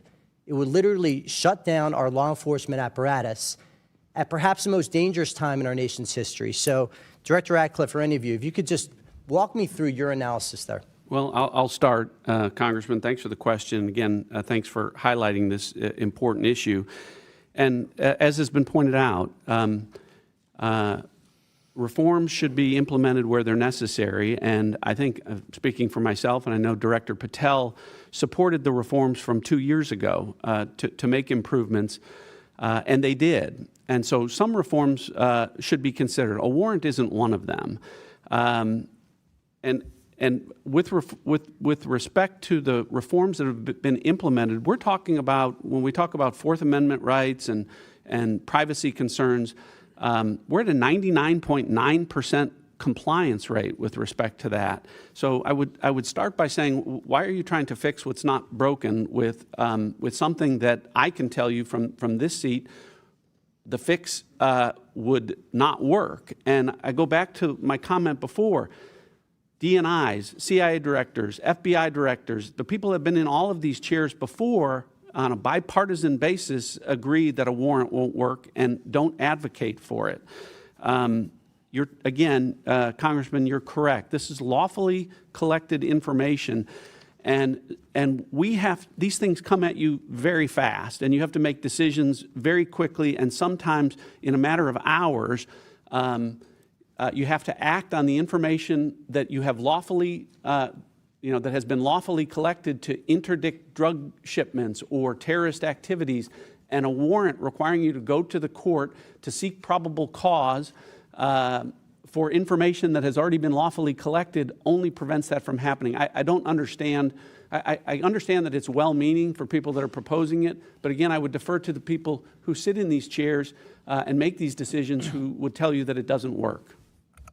Anybody else want to comment on the warrant requirement? So, Congressman, I'd love to comment. Thanks for the question. I do just want to add a couple of points. Agree with everything Director Ratcliffe said. Not only is this already collected data on foreign personnel outside of the United States, but the data that is being queried has also already been analyzed to ensure that it contains foreign intelligence value, which I think is a very important part of this. And then when we query a U.S. person term, we're not querying for U.S. person information. We're querying for foreign intelligence that has already been evaluated at least once to contain foreign intelligence in the database that's being accessed. And then the final piece that I think is important is that both the FISC and the Department of Justice have established robust legal and compliance rules that we adhere to and that is audited by DOJ for every query that we make. Thank you. I yield back. Dr. Barra. Thank you, Mr. Chairman. Director Gabbard, we've known each other for a long time. We were both elected to Congress in 2012 and served together for a while. I may not have always agreed with your positions, but I respected the consistency of some of your positions. Director Gabbard, following the January 3rd, 2020 drone strike that killed Qasem Soleimani, you gave a speech on the House floor 6 days later, on January 9th, 2020. In this speech that is permanently in the congressional record and available for anyone to view, you stated, quote, President Trump has committed an illegal and unconstitutional act of war, pushing our nation headlong into a war with Iran without any authorization from Congress. A war that would be so costly and devastating, it would make our wars in Iraq and Afghanistan look like a picnic. On February 28, 2026, the Trump administration, under which you are the president's principal intelligence advisor, launched an illegal and unconstitutional act of war, pushing our nation headlong into a war with Iran without any authorization from Congress. This war has already been costly and devastating. 13 American service members have lost their lives, including Chief Warrant Officer Robert Marsden from my home of Sacramento, California. And approximately 200 service members have been wounded. The Pentagon reported that the first 6 days of Operation Epic Fury cost $11.3 billion. That averages almost $2 billion per day. That was the first 6 days, and now we're in the 19th day of this war. That's ballooned into a regional conflict, putting the lives of Americans and our allies throughout the Middle East in danger. Director Gabbard, do you still believe that strikes against Iran that don't have congressional authorization constitute an illegal and unconstitutional act of war? Congressman, thank you for the question. The cost of war weighs very heavily upon me and my colleagues here, especially for those of us who have experienced and seen the cost of war firsthand. Okay. My own personal and political views, as I mentioned earlier, I was asked and required by Congress and by the President in this role as the Director of National Intelligence to check those views at the door to ensure that the intelligence assessments are not colored by my personal views. Director and that's Gabbard, exactly what I am responsible to deliver. Do you still believe that war with Iran would be so costly and devastating that it would make our wars in Iraq and Afghanistan look like a picnic? Once again, in this role, it is essential that I do not allow any of my personal views on any issues to color or bias the intelligence reporting that we deliver to you and to the President. Director Gabbard, in this hearing 1 year ago, I asked some questions, and I'll paraphrase my exact question. It's like, we should keep politics out of this, even if the President disagrees with a directive, if it goes against his personal wishes, if he's considering an order that potentially is unconstitutional or illegal or compromises our security, I want your word that you will always provide and give the honest advice to the President, even if it will make him angry. I asked you that question. I'm going to read your answer. And to your specific question, the answer is yes. I will inform the President of that accurate, timely, unbiased intelligence reporting, whether it is something that agrees with an assumption or a view or an objective or not. That's my responsibility to him and to the American people. Director Gabbard, there is no imminent threat of nuclear breakout. Did you deliver that assessment to the President? I have delivered the intelligence community's assessments to the President. There was no imminent nuclear threat to the United States. There was no evidence of imminence that Iran was going to attack American assets. That was different from anything they've done over 4 decades. That was going to attack our homeland. There was no imminent threat. Imminent is defined in the dictionary as something that is about to happen.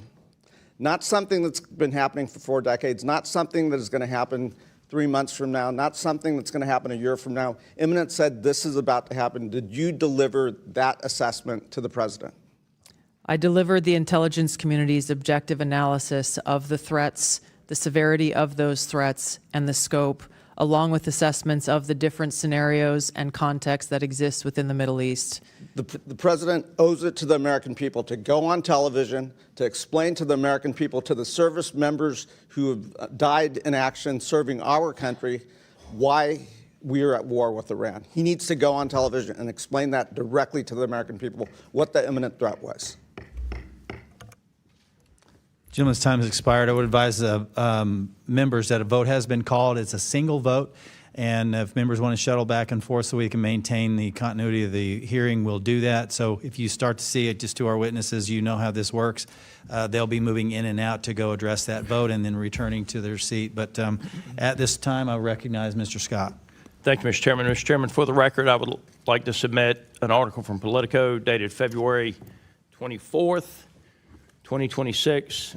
And the title of it is Head of State of the Union, Dems Demand Trump Make Iran Plans Public. I think most Americans understand that if the President of the United States makes those plans public, then the enemies get to see them as well. Without objection, so ordered. And that was the date of the State of the Union. Director Patel, I'm going to come to you very quickly, and then I'm going to move on. But I listened closely to Senator Langford's testimony yesterday about fraud and the other things that are going on. And I want to bring your attention. This was in March 25th of 2024.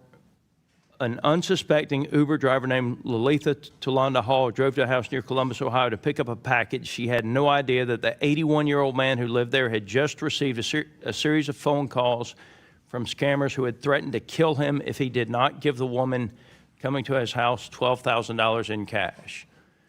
He killed the lady, so she's dead. He now has a life sentence.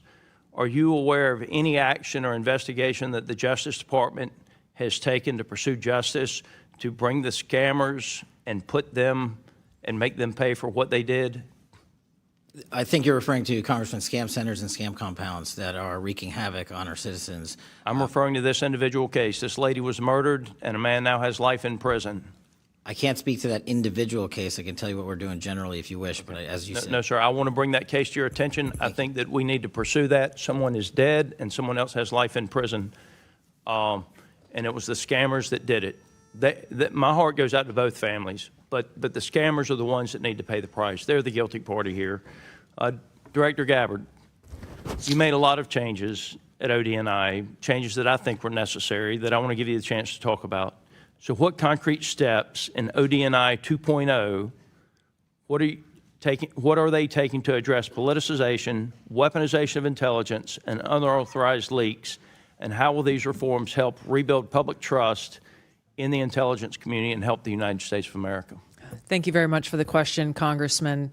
I committed to all of you before taking this role that I would execute on that, to bring back ODNI's focus on its core mission, to cut the fat, to cut away any detractions away from that, and to ensure that our intelligence community was providing objective, timely, and relevant intelligence to the President and to policymakers. I conducted a ground-based review of the mission, the capabilities, and measuring effectiveness of ODNI, which resulted in a reduction of force by roughly 40% and a narrowing of focus and reorganization that consolidated and coordinated the experts within the ODNI in order to be able to deliver those effects. Leaking continues to be a prolific problem across the IC. We have and continue to implement tools and capabilities within the Zero Trust framework to be able to get after those leakers and refer them to the Department of Justice for investigation and prosecution. We've seen, we are continuing to focus on the issue of analytic tradecraft and the integrity of it, once again, to make sure that the analysis that's being conducted is not being colored by anyone's political or personal views on any issue. To that effect, we have and continue to conduct re-looks at different intelligence products that have been provided in the past. As the chairman mentioned, one related to anomalous health incidents, to identify politicization of these products in the past, and also make updates to intelligence community directives to ensure that these things don't happen again. Could you speak briefly to China's presence in the Caribbean and the Western Hemisphere? I'll be able to speak to this more in the classified setting, sir. Okay. Director Ratcliffe, I'm going to have questions for you there as well. We have not heard much about Haiti lately in the news, but it's very close to the United States. My understanding is that 1 in 4 Haitians, about 2.5 million people, now live in an area controlled by an armed group. Can you speak to what is happening in Haiti? Yes, sir. This was something that we talked about within the annual threat assessment. Haiti, along with Cuba, continue to be areas of volatility. Haiti, as you mentioned specifically, is being controlled by a gang, and we've seen increasing threats on U.S. persons within Haiti. These two countries continue to create challenges where, with increased instability, may be one of those drivers of increased migration flows to the U.S. Thank you all for your service. Gentleman's time's expired. Now recognize Mr. Gottheimer. Thank you very much, Mr. Chairman. If I can start by talking about something I was disappointed in from the administration about comments made by members of the administration that Israel drew the United States into conflict with Iran, seeming to buy conspiracy theories that scapegoat Israel, while dismissing that Iran poses a persistent threat to America and our service members and diplomats in the region. While the president then clarified this is not the case and that America entered into a joint operations with our ally under our own accord, many still seem confused about what precipitated this conflict and the threat Iran posed to us directly. So if I could ask Director Ratcliffe just a couple questions, yes or no, if that's okay with you. Is the Iranian regime committed to America's destruction, in your opinion? Yes. Does the Iranian regime have American blood on their hands since its founding in 1979? Yes. Has Iran plotted assassination attempts against Americans on American soil? Yes. Was Iran developing a nuclear weapon prior to our military action last June? And did Iran remain committed to developing a nuclear weapon in the lead up to this conflict? Yes, so I want to clarify on that because there's been much talk about a fatwa against the development of a nuclear weapon. Can you come back to that 1 second? Let me finish these, and you that's bet. okay? If left unchecked, do you think Iran would have the ability to develop missiles capable of reaching the United States? Yes. Did Israel force the U.S.'s hand and make us take action, as some have claimed? No. Director Gabbard, do you agree with the CIA director's assessment on that last question in Yes. particular? Great. Do you want to go back to that point you want to make? Yeah, much has been made by some about a fatwa against the development of nuclear weapons. Notwithstanding the fatwa, what we know, and the intelligence community is in agreement on this, is that Iran possesses at least 440 kilograms of uranium enriched to weapons grade 60%, which doesn't have a civilian use. The only use for that would be the development of nuclear weapons. Thank you, Director. Director Gabbard, I want to raise serious concerns about your recent hiring of Dan Caldwell, a strict critic of U.S. foreign policy in the Middle East, who's argued that U.S. forces in the Middle East are, quote, more of a burden than a benefit, has claimed that Iran's nuclear program does not pose a risk to America, despite the IC's assessment to the contrary. Dan has also said that our relationship with Israel has no benefit to American national security. This follows the resignation of Joe Kent this week, a senior ally of yours who is a conspiracy theorizing white supremacist with a tattoo panzer referring to Nazi tanks. He has made known his backwards opinions of Israel in his resignation letter, scapegoating them for U.S. intervention in Iran and Iraq. Director, what role do you anticipate Mr. Caldwell playing in shaping intelligence assessments or internal discussions related to Iran and Israel? And can you guarantee to this committee that no individuals in your leadership are undermining the objectivity of intelligence at this critical moment? Sir, my understanding is one of my elements sought to hire Dan Caldwell months ago for a purely administrative role that would not have any position over the intelligence analysis or assessments on any topic. Thank you. Director, as you know, the Iranian regime has been responsible for the deaths that we've talked about of scores of Americans since coming to power in '79. Iran and its terror proxies must be crushed. I've been clear on that point in the last weeks and throughout my time in Congress. I supported the decisive action taken on February 28th to remove key regime leaders and degrade Iran's ballistic missile and naval capabilities. However, I think it's really important the administration make its goals clear to Congress and to the American people. Director, were you in a meeting to discuss a possible strike on Iran? Congressman, there were several meetings that were held in advance. I'm sure I was in at least some of them. Did the intelligence community brief the president on the potential impacts the conflict could have on global supply chains and on oil and gas prices prior to the outbreak of hostilities? Were you in a meeting? Were you in any meetings where that came up? Yes, that is the intelligence community's assessments, and those were provided. Director, did the IC, Director Ratcliffe, if I can ask this to you, did the IC brief the president on who would succeed the supreme leader if he was killed and the likelihood that a replacement would be a hardliner? Was the president, say it again, was the president... Did the IC brief the president on who would succeed the supreme leader if he was killed and the likelihood that a replacement would be a hardliner or could be a hardliner? So to be clear, the President's objectives with respect to Operation Epic Fury did not include regime change. That may be different from what Israel's objectives were, but yes, the President was briefed in the event that Supreme Leader. Good. That's great. Thank you so much. I'm sorry to cut you off. I just have 20 seconds. Director Patel, does Iran pose a threat to the homeland, and what specific steps are you taking to detect, prevent, and disrupt terrorist plots targeting Americans at home? Iran, as the world's largest state sponsor of terror, does pose a continuing threat to the homeland. And just last year, our Iran Threat Mission Center housed in the FBI, our fusion cell, saw a 43% increase in Iranian spy actors willing to steal our information and attack our citizens. So that's just one example, sir. Thank you. I yield.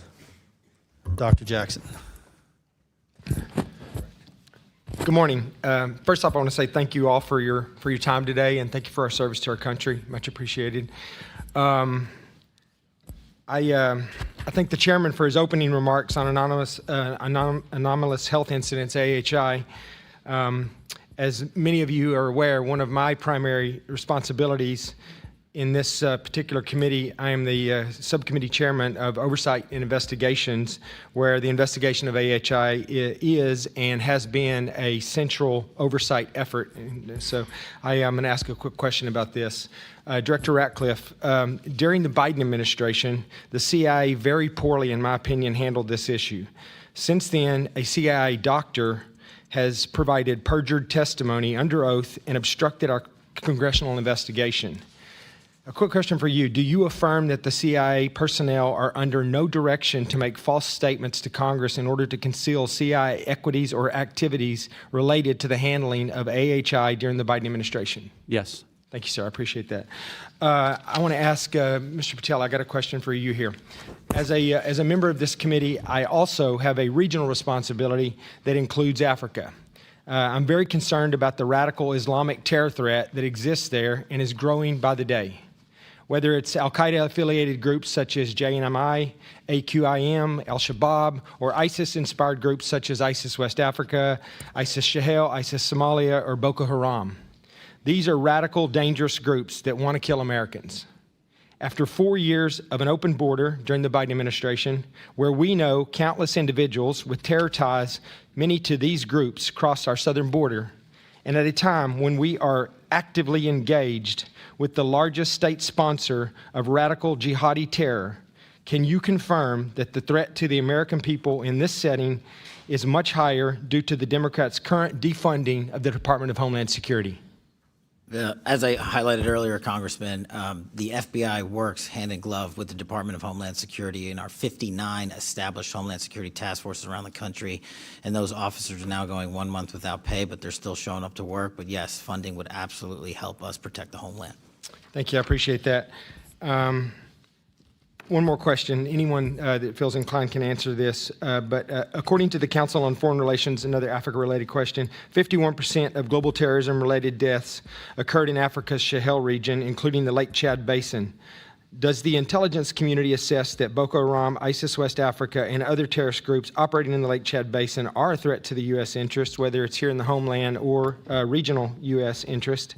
If so, how does this lack of counterterrorism cooperation that we're currently experiencing with the allied states of the Sahel, Niger, Mali, and Burkina Faso impact that? And tied to that, how does the rise of alternative security forces such as Russia's Wagner Group or now Africa Corps, how has that impacted our counterterrorism efforts in the region?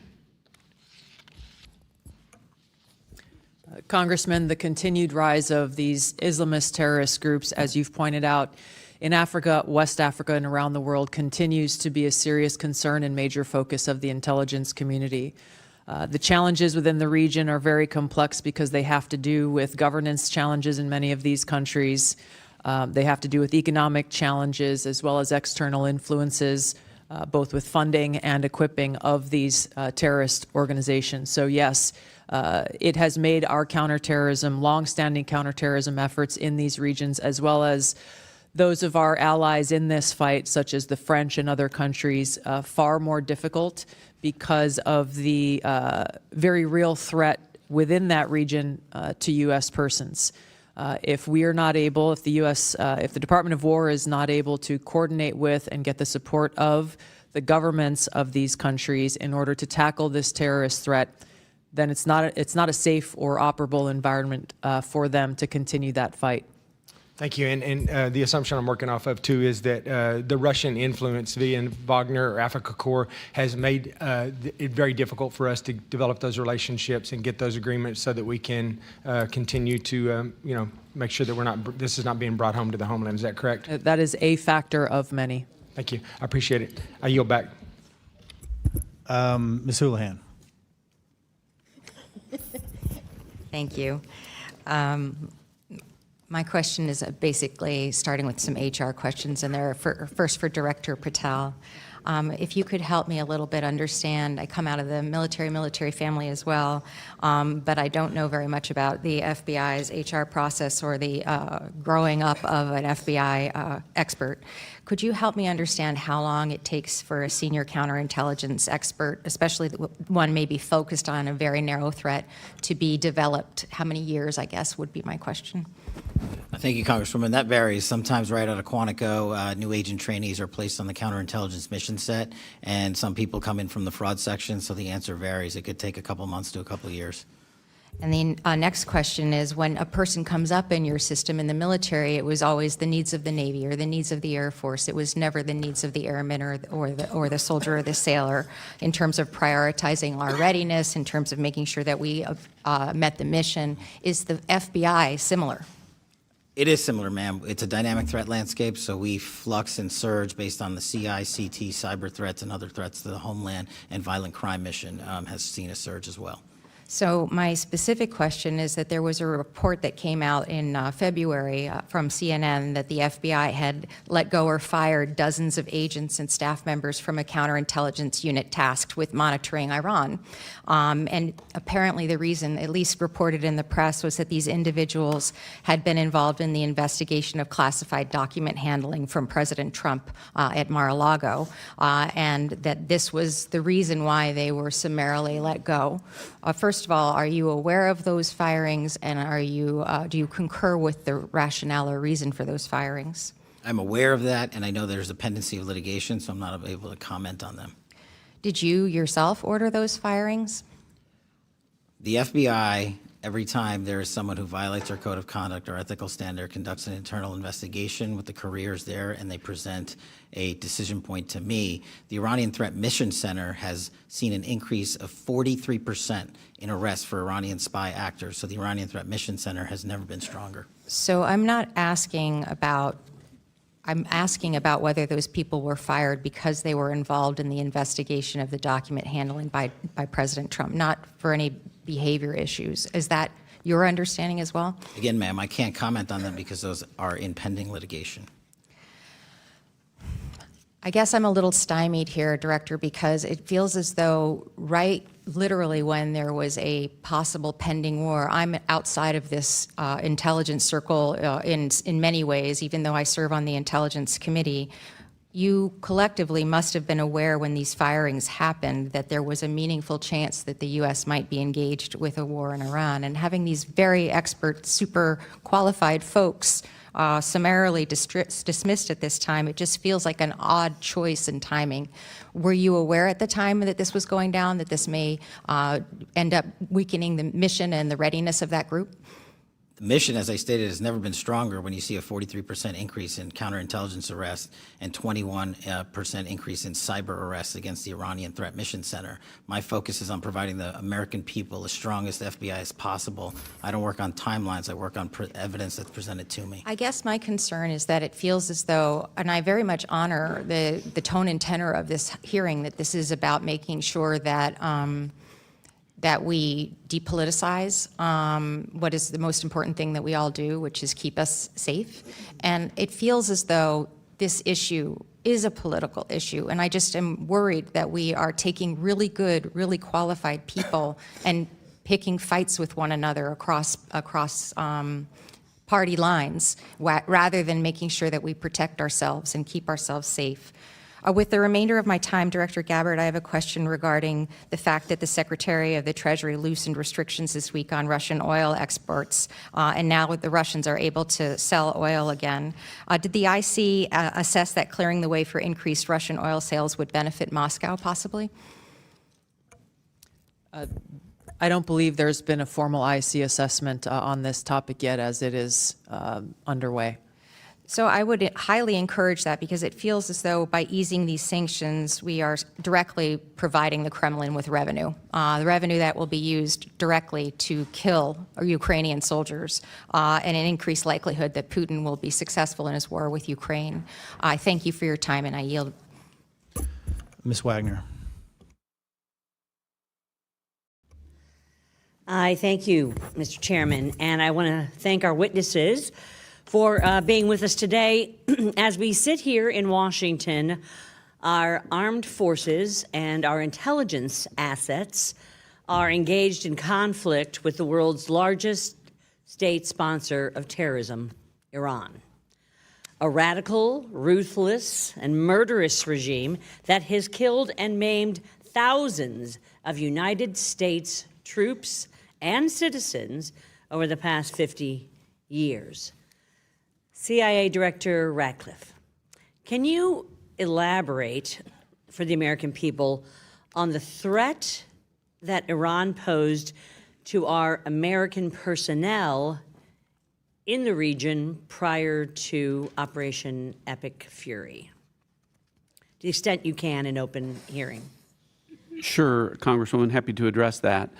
I think is well documented, and as you've encapsulated, Iran has been a constant threat for the last 47 years. Hundreds, if not thousands, of Americans killed, certainly thousands of Americans maimed as a result of activities of Iran and its IRGC over the years. But particularly, no cessation with respect to the threats to U.S. interests and forces in the region, not just from Iran, but from its proxies, from Iraqi militia groups like Kataib Hezbollah, Lebanese Hezbollah, Hamas, the Houthis, all of these proxies, if you will, of the Iranian regime, funded by the Iranian regime, committing assaults and attacks on American interests persistently. So they did pose absolutely an absolute threat. A constant and immediate threat at all times. Thank you. General Adams, as Director of the Defense Intelligence Agency, can you inform the American people about the threat our armed forces have eliminated thus far? Yes, ma'am. Representative Wagner, thanks for the question, and I will like to go in detail. I'm going to cover a little bit here. We will be able to cover more detail in the classified session. But the goals that the President has set out and that have been accomplished and executed by the Central Command were aligned along the DNI's discussion earlier. One, eliminate their ability to power project. And that was inclusive of ballistic missiles, but it also includes their UASs. And so we have been very effective. We can talk about specific numbers in the closed session. Okay. Their ability to reproduce both missiles and UASs we've been very effective. And you can tell from the news, in fact, the chairman talked about it this morning, we have sunk their Navy. And so those specific objectives have been very well accomplished, and we'll go into great detail in the closed. General Hartman, as Acting Director of the National Security Agency, can you explain how weakening the Iranian regime is impacting the availability of resources to our adversaries like China? Mike, please. Hey, thanks for the question. Obviously not able to go into any classified discussion here, but certainly weakening the regime and weakening the collaboration between Iran, China, Russia, other adversaries has a global effect of making the world safer. Yes, thank you very much. Thank you for all your insights, and thank you for keeping our troops and our American people safe. As you know, I chair the first ever subcommittee on open source intelligence. Over the past year, our subcommittee has been working tirelessly to ensure the intelligence community is leveraging the vast amount of commercially available information to the highest degree of efficiency and cost effectiveness. Director Ratcliffe, as the CIA, is the functional manager of open source intelligence. Does the CIA know which data has been acquired across all agencies within the IC? Thanks for the question, Congresswoman. As you know, the CIA's open source enterprise is driving the open source collection across the entire IC in support of the administration's top priorities. Two of those priorities I've already talked about: counter-narcotics and threats from adversaries, use of emerging technologies. Those collections, as a result of our open source, are up 70% and 40 or 45% collectively. The CIA does lead the IC in pioneering new uses of AI to extract insights from the vast amounts of open source data that are there that we then share with analysts, warfighters, everyone across the IC. I thank you. My time has expired. I have a lot more questions dealing with open source that we will do in closed session. So I thank you. I yield back, Mr. Chairman. Before I recognize Mr. Gomez, I want to make sure that all members have had an opportunity to vote because they are prepared to close that vote on the floor. If you haven't, please go do so at this time. Looks like we're good. All right, Mr. Gomez. Thank you, Mr. Chairman. I just want to get right into it. Director Gabbard, last year you testified that Iran was not building a nuclear weapon. Do you stand by that statement? Yes or no? Context matters with that Yes or statement. no? Iran had all of the materials and capabilities to do so. Mr. Chairman, I reclaim my time. It's an easy answer. You either stand by what you said last year or not. It is a serious question that requires the totality Director Gabbard, of the information I reclaim my available. time. I reclaim my time. Did you, when President Trump was asked about your testimony, he said you were wrong. Were you lying or not? I stand by the intelligence Great. community's With that, complete assessment. Director Ratcliffe, when it came to the director's testimony, she said that Iran was not building a nuclear weapon last spring in Congress, and so the Supreme Leader has not authorized the nuclear weapons program. Do you agree with what she said or not? Yes or no? The director's right here. She can speak for herself. Oh, so I thought this was an intelligence community briefing. Let's move on.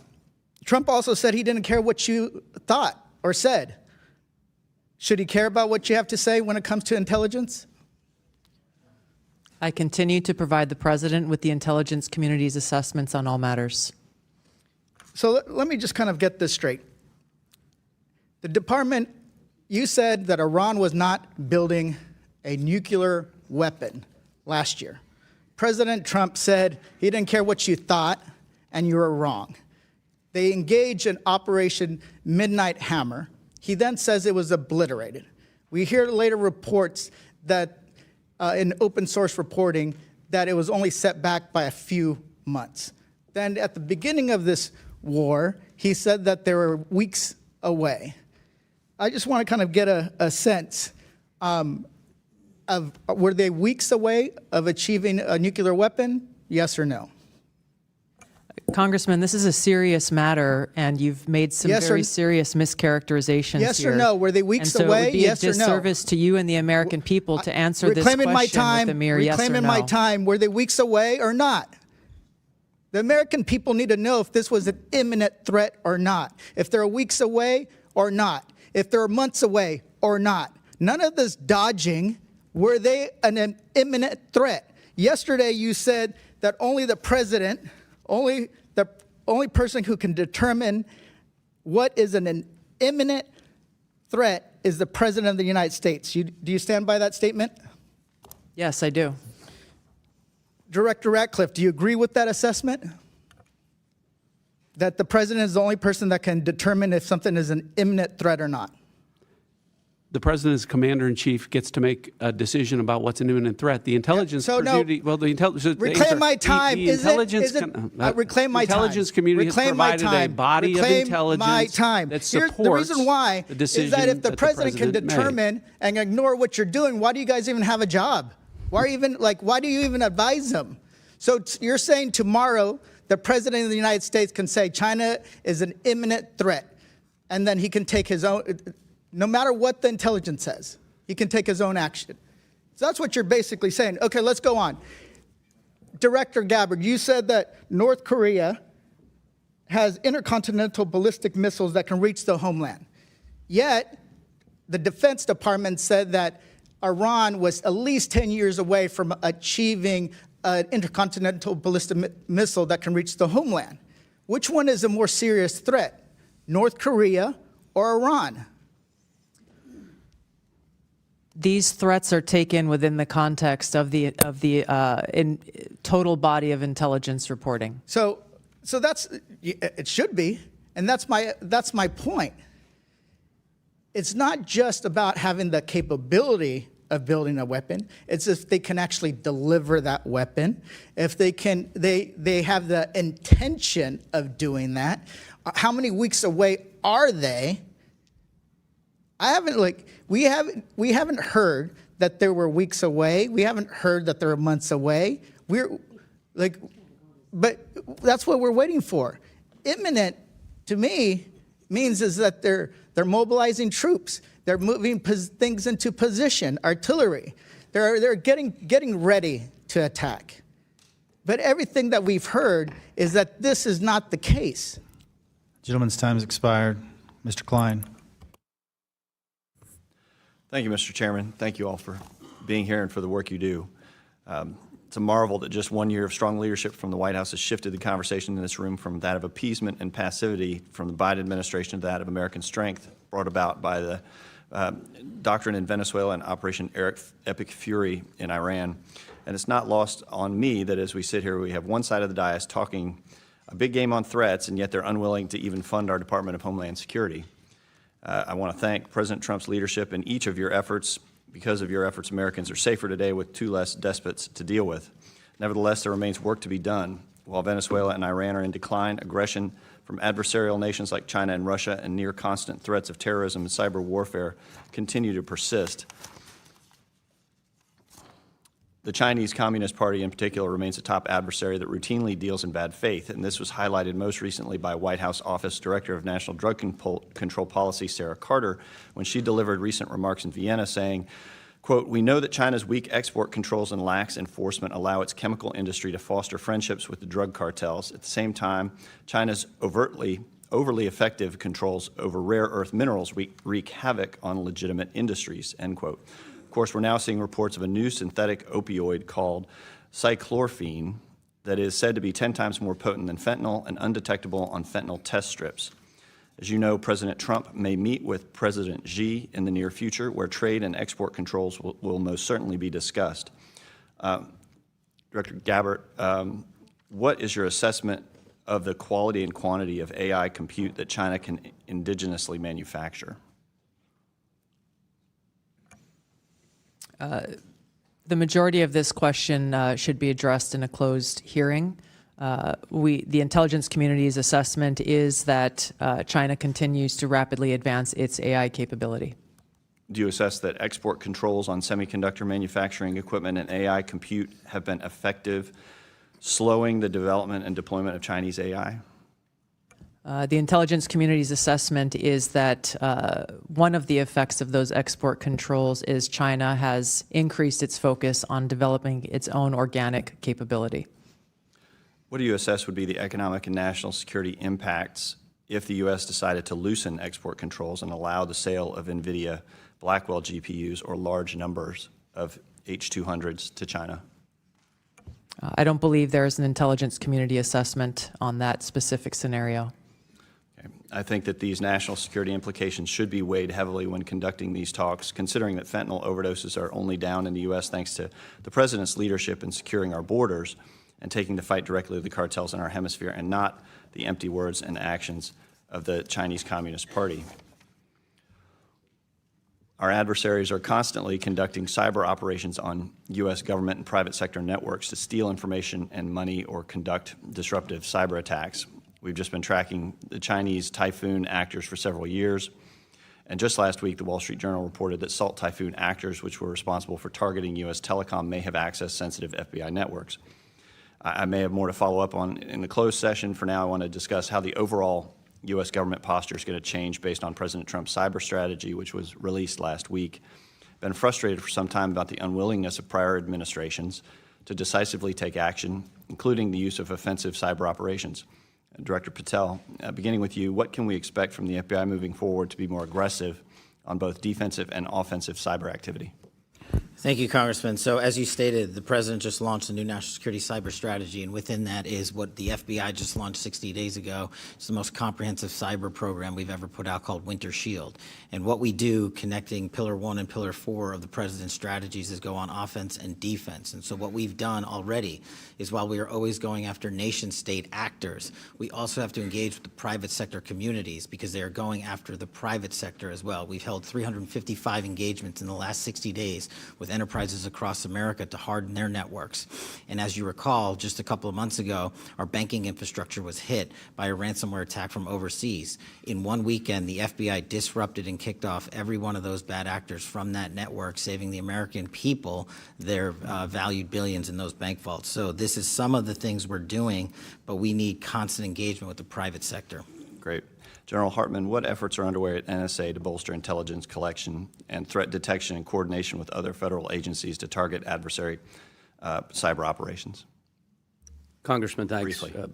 Significant effort to really focus our cybersecurity director, working very closely with Director Patel and our Cybersecurity Collaboration Center, which has thousands of analyst-to-analyst relationships with private organizations across the country. We need more work, not just from an offensive standpoint, but working across government and certainly working across private industry. And we're both dedicated and resourced to doing that, Congressman. Thank you for what you do. Yield back. Gentleman yields. Mr. Quigley. Thank you. Lightning round, please. General, I understand tomorrow is your last day before retirement?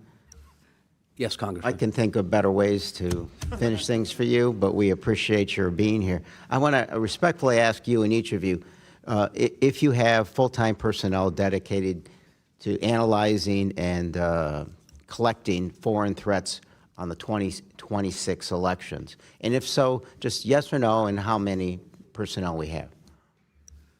Congressman, I'll get you the exact number, but certainly we have people paying attention to those threats. Thank you. Congressman, yes, we have an election crimes coordinator in each one of our 56 field offices and election crimes coordinators at headquarters. Thank you. Yes, we have personnel dedicated both to election security as well as foreign intelligence related to election influence. Thank you. Yes, we do as well. I don't know the numbers, but what we do collect, then we contribute to the larger IC coordination. Thank you. Representative Quigley, we do not, to my knowledge, have anyone at DIA on that topic. A question again for all of you. Well, first, Director Gabbard, you've seen the reports about whether or not Russia has helped Iran in targeting in the current war in Iran. Can you confirm that, or is that something we're going to save for a closed session? We'll save that for the closed session, sir. But within that context, on CNBC, Steve Witkoff said on a recent call with President Trump, Russian leaders deny they were sharing this target information, shock, surprise, all that they would do that about U.S. military assets with the Iranians. Mr. Witkoff said, so you know, quote, we can take them at their word. Let's hope they're not doing this. Just from your own sense, and for many of you who have been fighting in the Cold War for a long time, a long lost sense of a Reagan doctrine, just general, it is your sense that you can take Putin at his word on anything involving military, diplomatic, or intel assessments? Hey, Congressman, from an intelligence standpoint, we don't take anyone at their word. From a foreign standpoint, we execute intelligence operations to to provide that information to decision makers. I appreciate that. Mr. Patel, Director. I agree with the General. Yes, I agree. We don't take anyone at their word. And from an intelligence standpoint, we don't rely on single sources of intelligence and always look for multiple sources to confirm. Director. Yeah, Congressman, I actually answered this question yesterday. I don't take Putin, Xi, Kim Jong-un, Supreme Leader, any foreign adversary leader at their word. Rely on our intelligence to reflect what those adversaries are actually doing. General. We absolutely do not take any of those enemies at their word. Can I get a hallelujah? Ms. Gabbard, I understand that you have to put your own personal views aside in your position, but I honestly think that the issue our grandchildren are going to be most upset about us with is climate change.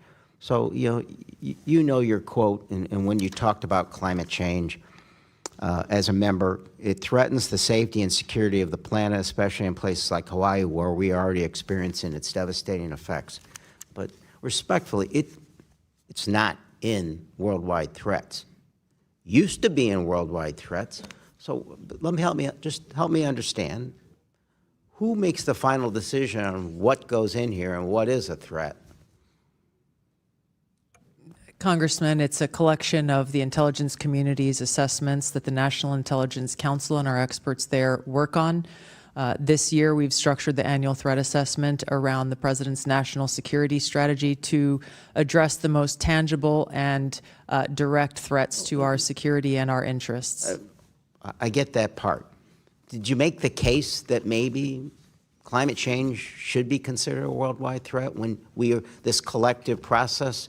Did you make the case with what you said not that long ago? Yeah, once again, we focused on the most tangible and direct threats, given the complexity of those threats that exist here and on the homeland and around the world. So that's stating that that climate change isn't in any way a tangible threat now or in the future. It's basically saying we think so little of it as a threat, we don't even mention it.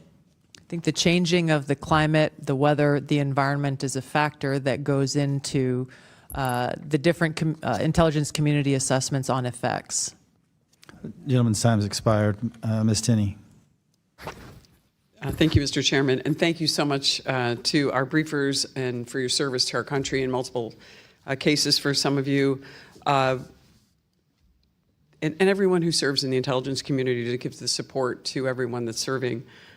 I fully support President Trump's efforts through your agencies over the last 18 days. We have to emphasize it's only been 18 days.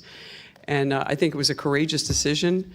And to the American people, I know many have recited this, but for the past 47 years, Iran has been the world's largest sponsor of terrorism. The Islamic Republic of Iran has operated with impunity. They've destabilized the Middle East, brutalized their own citizens, and have the blood of countless Americans and others on their hands, and now they're paying the price for that despotism. And I want to thank our service members and President Trump in making these difficult and stunning decisions. But it is also stunning what the Iranian people and so many in the Middle East and around the world have suffered from the regime. And I want to point out that in 2022, when Mahsa Amini was killed in the hands of the so-called morality police by the Iranian regime, it spurred I would say probably one of the most profound women's rights movements of our time. So many women stood up in the face of certain death, or at least imprisonment, definitely having an eye gouged out, like so many others, to stand up. And I am so grateful that these people now have an opportunity to actually have some kind of regime that would give them a chance at freedom after all these years. And I wanted to ask Director Gabbard, some of these people and many of these people do not seem to have access to outside information. Can you characterize what the access would be to the internet or cell phones for those in Iran who have no idea about anything and are only receiving the propaganda from the regime? Congressman, I can expand on this in the closed setting, but I will say briefly that throughout the period of protest that we saw previously, and during this ongoing conflict, the access of the Iranian people to basic things like power or internet or cell phone access is extremely limited. So I want to ask the general, since General James, in this same vein, do you think that the internet suppression by the Iranian regime is an objective that would be protecting the Iranian Revolutionary Guard Corps? Yes, ma'am. It's a TTP, and we will go into in great detail in the classified, but it's definitely a TTP to maintain control. Thank you. I appreciate that. I look forward to that. I want to turn to the northern border, which I represent, most of the northern border with the state of New York. Across the Lake Ontario shoreline, we know that many on the foreign terror watch list. In 2024, 358 suspects were found and arrested on the northern border. Fiscal year 2025, that number has been reduced to 307. I wanted to ask Director Patel, how would you characterize the type of those types of people that you have obtained, arrested, or encountered on the northern border? Cartels, Islamic terror, organized crime? How would you characterize those people, if you can?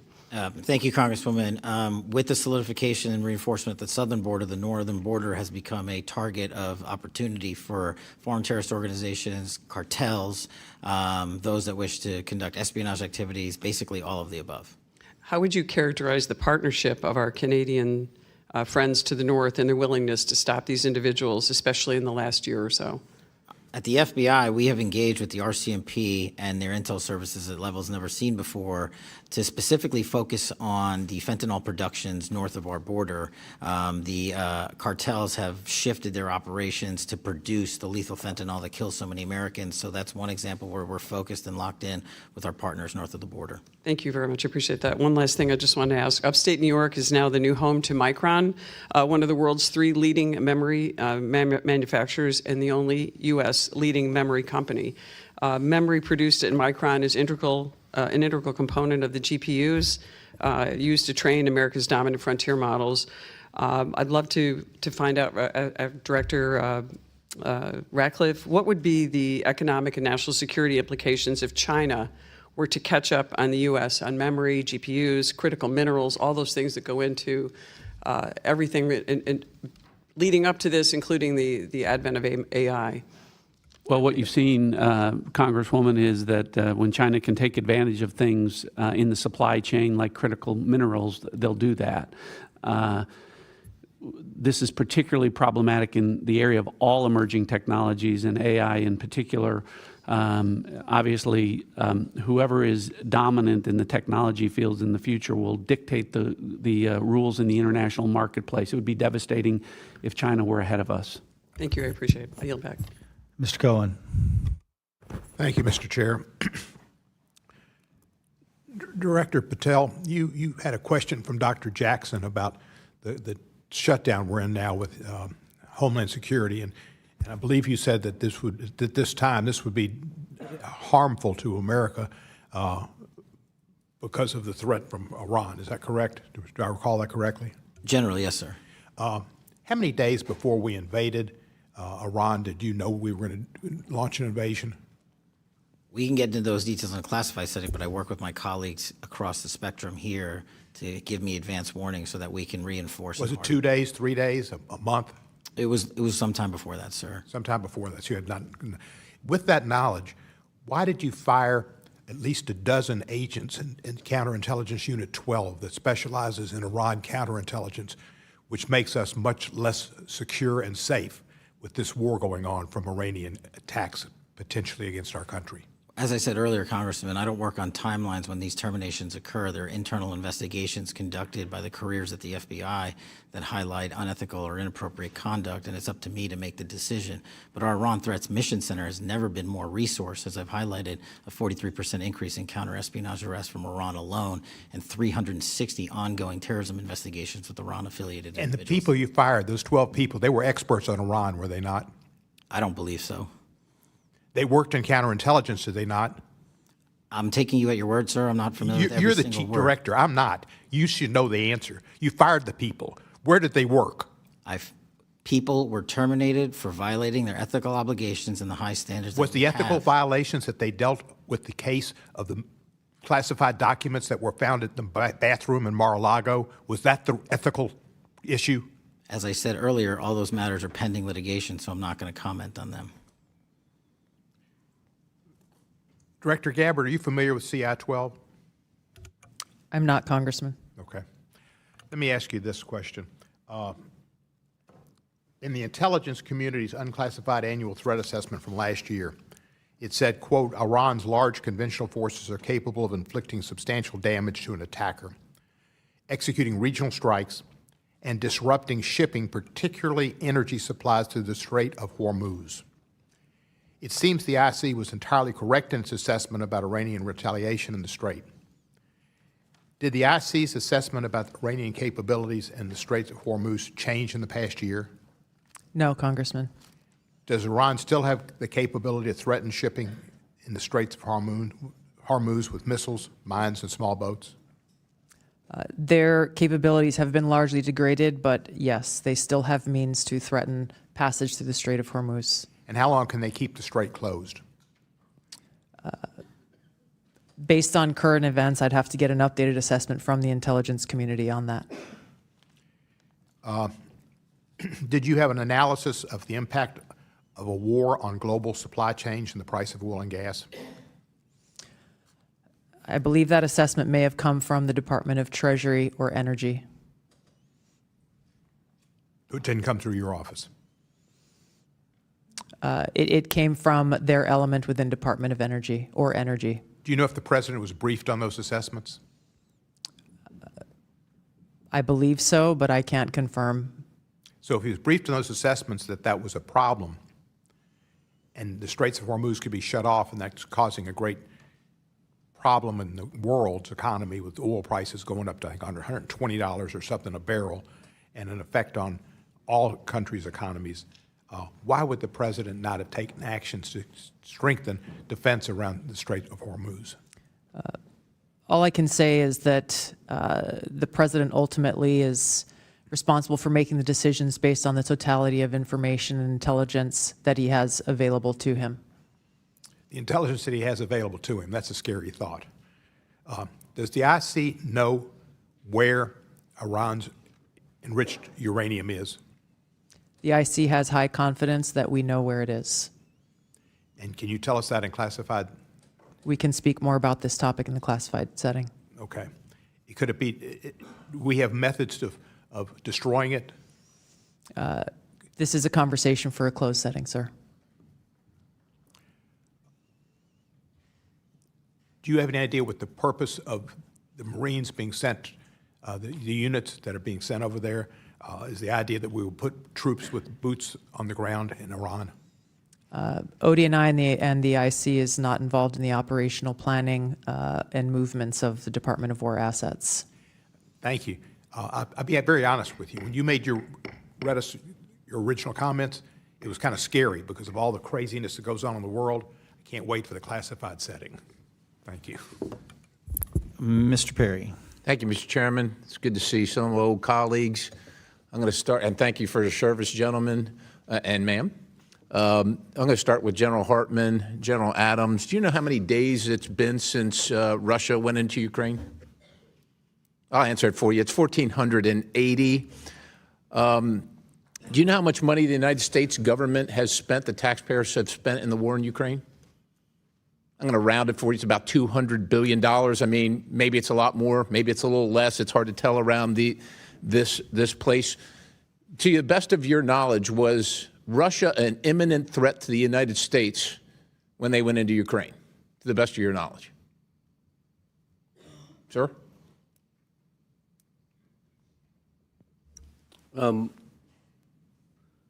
Congressman, I wasn't in this position. I understand. When that decision was made. I'm saying to the best of your knowledge, I know it goes back 1,480 days, but... So certainly I don't think it was in the best interest of the United States for was Russia an imminent threat is what I'm asking. Not my decision to make or advice to provide. Okay.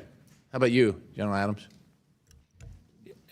Like General Hartman, I was in a different position 4 years ago. And to make that assessment, are you? I guess can I ask you to clarify? Are you saying was Russia going to attack the United States 1,480 days ago? Not to my knowledge. Yeah, all right. You recall who the president was at that time? Gentlemen? I'll help you out. It was President Biden. Do you know who the Speaker of the House was at that time? The name Ms. Pelosi ring a bell?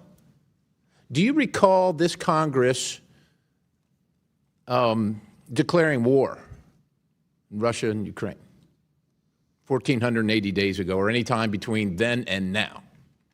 I don't either. Do you know, gentlemen, how many American service members have been killed or maimed attributed to Iran, the IRGC, their proxies, et cetera, roughly? Any idea? Could we say probably 1,000 killed, if not 10,000, over 10,000 killed and maimed? Probably a reasonable assessment. You know how many uniformed service members have been killed by Russia in the last 1,480 days? American uniformed service personnel? I'm just asking. I don't know of any, but do you know of any? It just seems to me that there's almost like a political narrative being constructed here, and I just want to, point out this. It seems like a bit of an irony. I'm going to go to the director of the FBI. It's good to see you, Mr. Patel. Crossfire hurricane, Round River, plasmic echo, Arctic frost seem to have emanated from the counterintelligence division of the FBI. Is that a reasonably correct assessment, generally speaking? Generally speaking, Congressman, I want to be careful here because there are a number of ongoing investigations. I understand. There's a filing system that prohibited, well, with prohibited access. Is it possible that that politicized investigation and filing system violated Sixth Amendment rights to the discovery and Congress's Article I oversight authority? Is it possible? Without giving you a definitive answer that rests with the DOJ, let me just talk about prohibited case files real quick. Sure. Prohibited case files are basically files that prior directors had created to essentially hide what was going on. They do not exist in our Sentinel systems. They do not exist anywhere. And if you search for that specific case, it won't even come up, which is why I, as the first FBI director to do so, have terminated prohibited case files. And as you know, I'm wed to constitutional oversight here at Congress and have delivered 50,000 pages, which is 400% more increase than my two predecessors combined. Director, would ensnaring individuals or organizations based solely on their political affiliations or viewpoints be a potential violation of the Fourth Amendment? I believe so. Have any of the personnel associated with these activities, and I understand that investigations may be ongoing, have they been removed from duty pending the outcome investigation? Yes, many have. Okay, moving on. I'm concerned about a lab that was found in a clandestine Chinese biolab that was found in California, and then one that was found later in Las Vegas.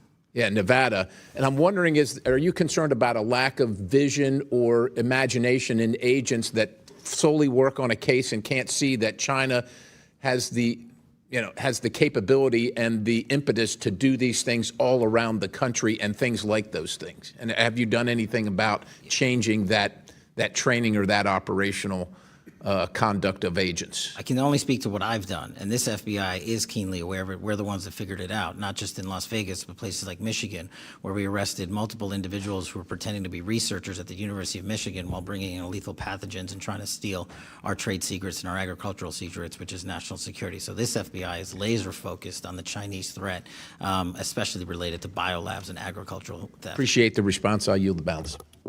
Mr. Fallon. Thank you, Mr. Chairman. I would be remiss if I didn't mention Operation Absolute Resolve and the arrest and capture of Nicolas Maduro and his wife. It was incredibly complex. It was bold. It was unprecedented.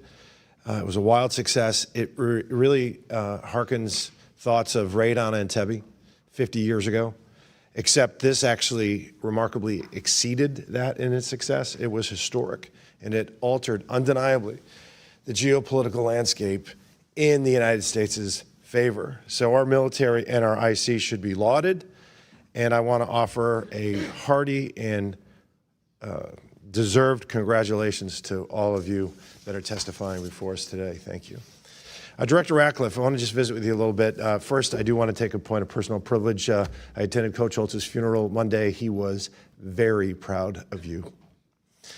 How long has Iran been pursuing a nuclear weapon, Director? Congressman, let me respond. I appreciate the kind remarks, and I also want to congratulate the people of the 4th District of Texas for getting a lot better representation than they ever did from the guy that was previously in that seat. Notwithstanding, as I talked about, a fatwa that was issued, I believe, in 2004, Iran has had a dedicated nuclear program beyond civil limits for the development of nuclear weapons. They currently possess at least 440 kilograms of highly enriched uranium at 60% weapons grade that would be capable of putting together 10 nuclear weapons. Director, what nation state has achieved 60% enrichment and then not produced a nuclear weapon? I'm not aware of any. There's none. You get to 60%, there's a reason you're at 60%, because you are pursuing nuclear ambitions. So we have sanctions have been imposed in the past, and yet that pursuit continued. Their economy was teetering, the pursuit continued. Their people were suffering, the pursuit continued. Under the Bush, Obama, Trump 45, Biden now, Trump 47, that pursuit continued. Then last June, Operation Midnight Hammer. Nuclear program was dealt a significant setback. But not only that, the autocratic, illegitimate regime in Tehran witnessed firsthand that the American resolve under this administration should be taken very seriously. I want to read you a few quotes. Iran will never be permitted to build a nuclear weapon. Barack Obama, 15. The message to Iran should be loud and clear. We will never allow you to acquire a nuclear weapon. Never. Hillary Clinton. Iran will never get a nuclear weapon on my watch. Iran can never develop or acquire a nuclear weapon. Joe Biden. Make no mistake, as president, I will never hesitate to take whatever action is necessary to defend American forces and interests from Iran. Kamala Harris. So last June, we have Midnight Hammer. And not only did they see the resolve, they saw that we were committed to actually taking action and not just the words this time. And even after all of that, did they abandon their pursuit and their nuclear program?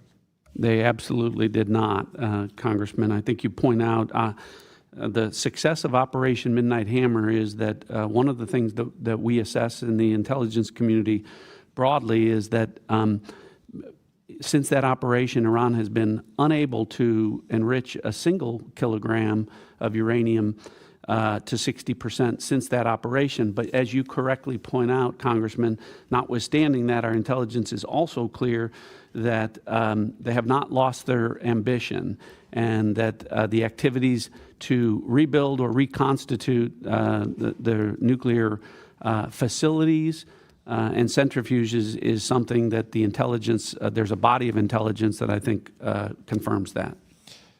Then we had 8 months of negotiations and attempted diplomacy. They proved fruitless, and yet the pursuit continued. And then, Director, is there any intelligence or evidence that the Supreme Leader and his thug mullahs, after all that, at the beginning of this year, were going to finally stop their pursuit of their nuclear weapon in their program? No.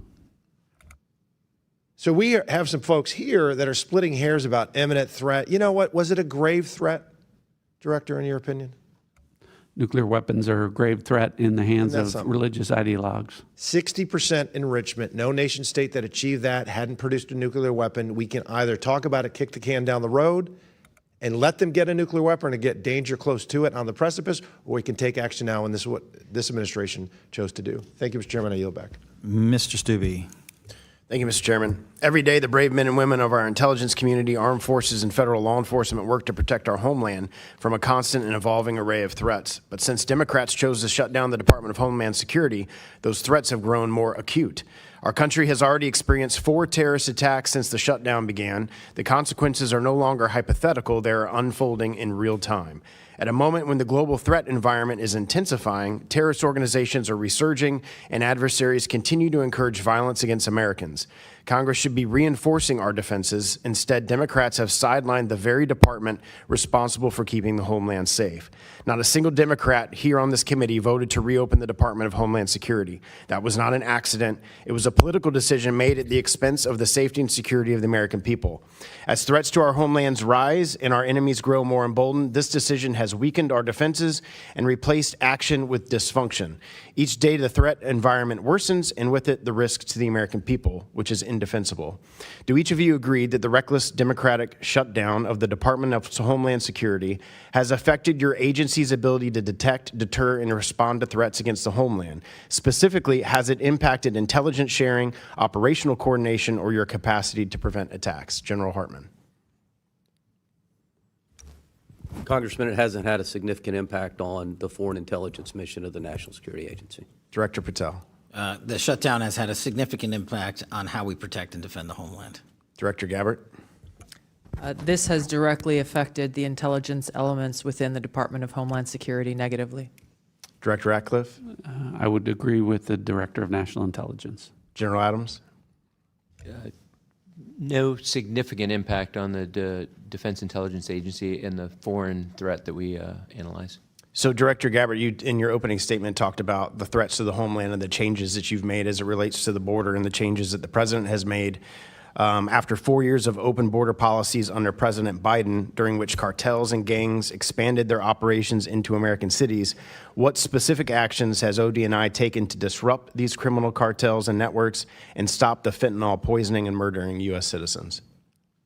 Thank you for the question, Congressman. We've taken several actions to be able to get after this threat that the president made a priority. Number one being making historic shifts in intelligence collection towards addressing this threat. I believe it is the biggest shift in intelligence capabilities that we've ever seen, or certainly in a long time. The integration and cooperation between our National Counterterrorism Center with the DEA and other Department of Homeland Security elements is also unprecedented. We have taken and coordinated the collection of individuals, known and suspected terrorists, known and suspected cartel members, leaders, and inputted that into the TIDE system, which has radically increased and improved our ability to identify those who are cartel and gang members trying to enter our country and those who may already be in our country. National Counterterrorism Center has been working again in coordination with our interagency partners to get after the financial networks that these cartels and gangs rely upon to be able to continue to fund. As Director Patel has spoken about, we have national counterterrorism elements that sit within the joint terrorism task forces and support the interagency efforts to continue to get after this threat very effectively. Thank you. Director Patel, Mr. Cohen was asking you about a recent firing of counter-espionage agents with Iranian expertise.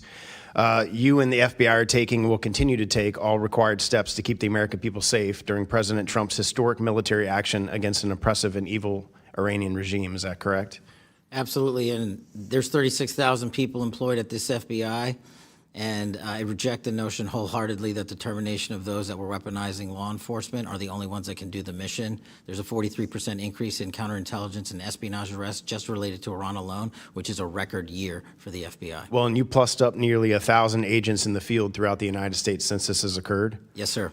And there's a document that you posted on X, and I think that's what you have in front of you, about all of the wins and the changes that the FBI has made under your leadership and President Trump's leadership during 2025. In the little time that I have remaining, could you just highlight some of that for the American people? Thank you. Under the Trump administration, this FBI has literally had a historic year. We have a 112% increase in violent offenders arrested last year alone, a 20% decrease in homicides, 20% decrease in robberies.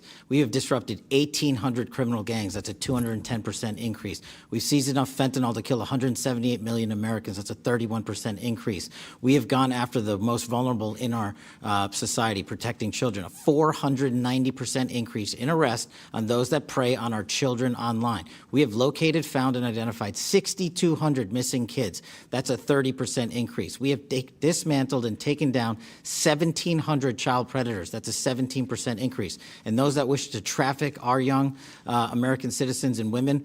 300 human traffickers have been arrested. That's a 15% increase.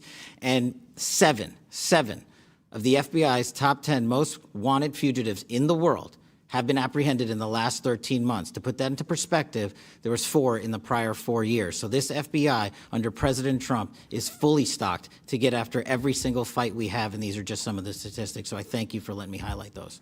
Thank you. My time's expired. Mr. Crenshaw. Thank you all for being here in this marathon, two-day marathon. Appreciate y'all. I want to talk about FISA because we all have scars on our back from 2 years ago when we reauthorized FISA. I anticipate it being easier this time, but I still want to go over the myths that the public believes and that many members of this Congress believe. Mr. Patel, I'll focus on you here. Myth number 1 has to do with 702 versus FISA Title I. Trump was targeted with FISA 702. Is that a myth? That's a myth. It's not true. So it's just real quick. How was President Trump targeted under Crossfire Hurricane? Under FISA Title I, Title III authorities, information was presented to the Foreign Intelligence Surveillance Court, a search warrant to surveil individuals associated with the Trump campaign, which was later revealed through the House Intelligence Committee's work that the information collected was not only unverified, but individuals lied in that application, individuals that were government officials. I think it's worth pointing out that whether this process was FISA or in regular court, it was still lies told by the people trying to get the warrant. Had nothing to do with FISA. It was simply the people trying to get the warrant were lying. Okay, myth number 2. A query means that we're spying on Americans, means we're reading their inboxes, we're getting inside their text messages, all of that. Is that true? No, I'm going to borrow General Hartman's answer. A query of 702 is pursuant to lawfully collected information of non-U.S. citizens overseas. Right, so if you query an American citizen, are you accessing their inbox? No. You're just seeing if they have spoken to somebody who was a foreign intelligence officer, let's say, and you would know they've spoken to them because they would show up as part of that conversation. In foreign intelligence collection. In foreign intelligence collection. So if you wanted to get inside their inbox, you would have to get an actual warrant under current law, right? A U.S. person. A warrant or a subpoena process, yes, sir. Okay. So that's a really important distinction. Congressman, if I could just, Sure. but you wouldn't use FA 702 to do that?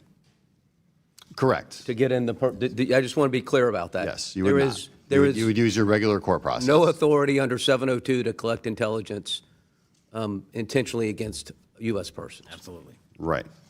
Yeah, so when somebody, and let's say their name rhymes with, I don't know, Tucker Carlson, is claiming that the CIA is spying on him, I'm going to guess here, because I don't know, I'm going to guess that the most likely scenario is that in the process of him speaking with Iranian intelligence officials, it is incidentally collected. Nobody is spying on Tucker Carlson or his inbox, to my knowledge at least.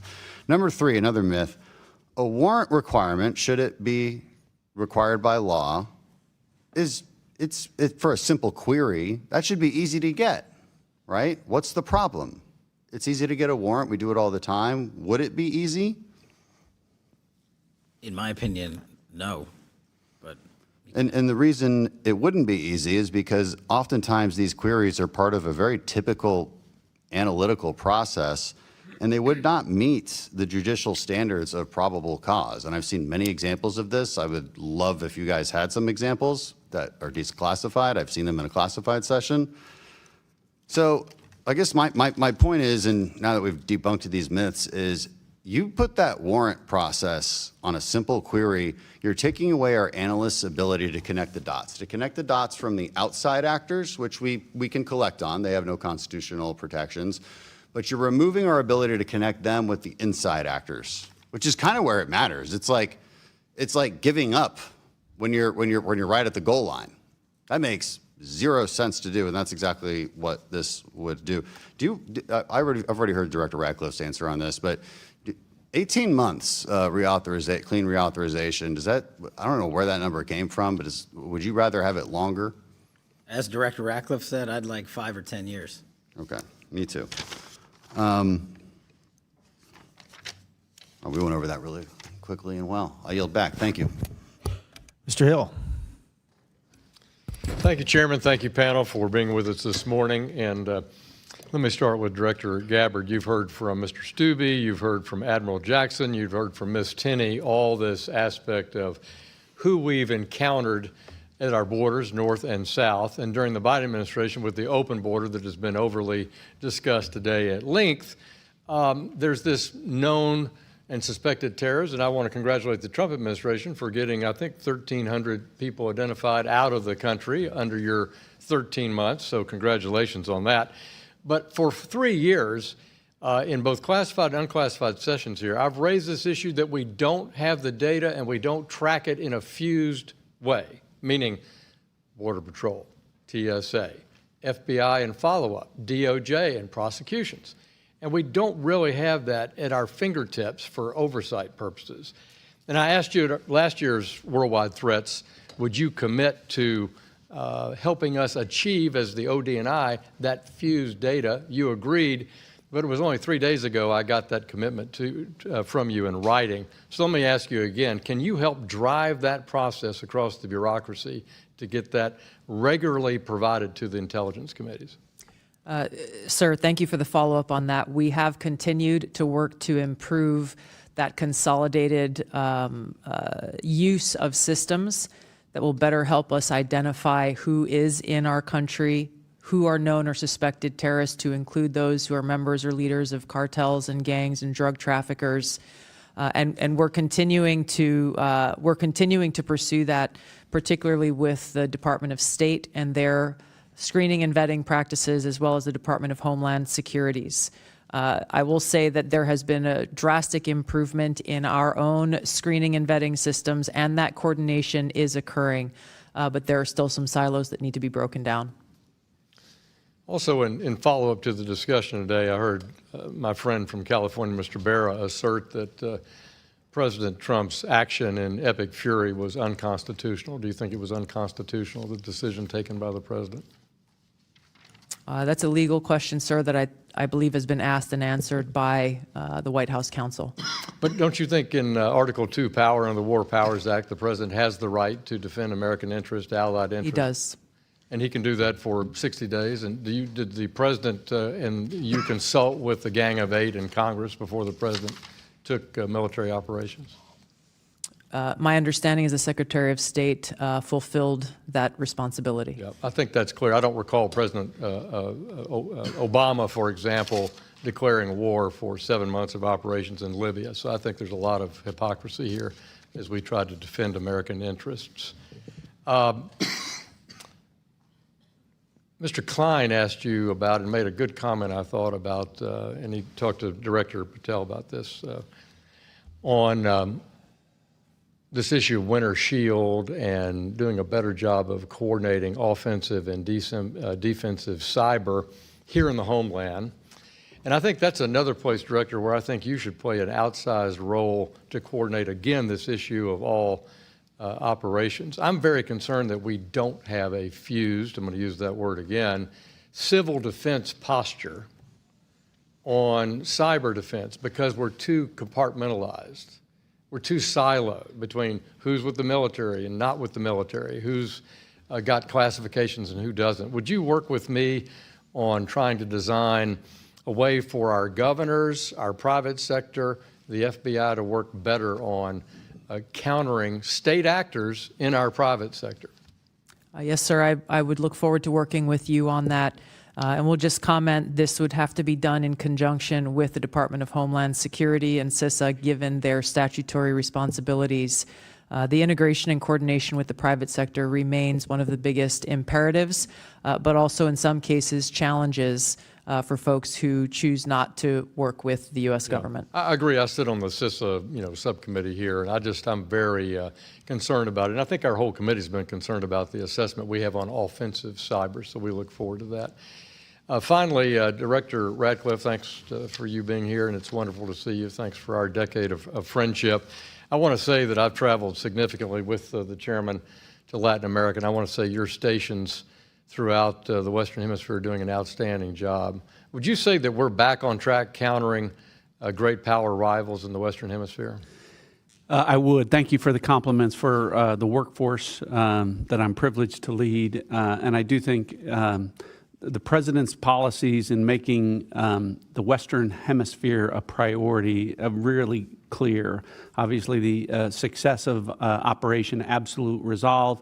It's funny, Congressman, no one's talking about Venezuela because things are going so well in Venezuela. But it really shows the commitment that the President has to taking care of business for American interests in our own hemisphere. And it's not limited to Venezuela, it's throughout Central and South America. And I think that you'll continue to see continued progress with respect to that. Thank you, and I thank all of you for your service to your country, and I yield back. Thank you, Mr. Hill. Before we dismiss, I'm going to ask all members of the audience, all members and staff to remain seated until the witnesses have cleared, giving them an opportunity to proceed to our closed setting, which we will reconvene at 11:30 to resume in HVC 304. With that said, please remain seated until the witnesses have cleared, and this proceeding is adjourned.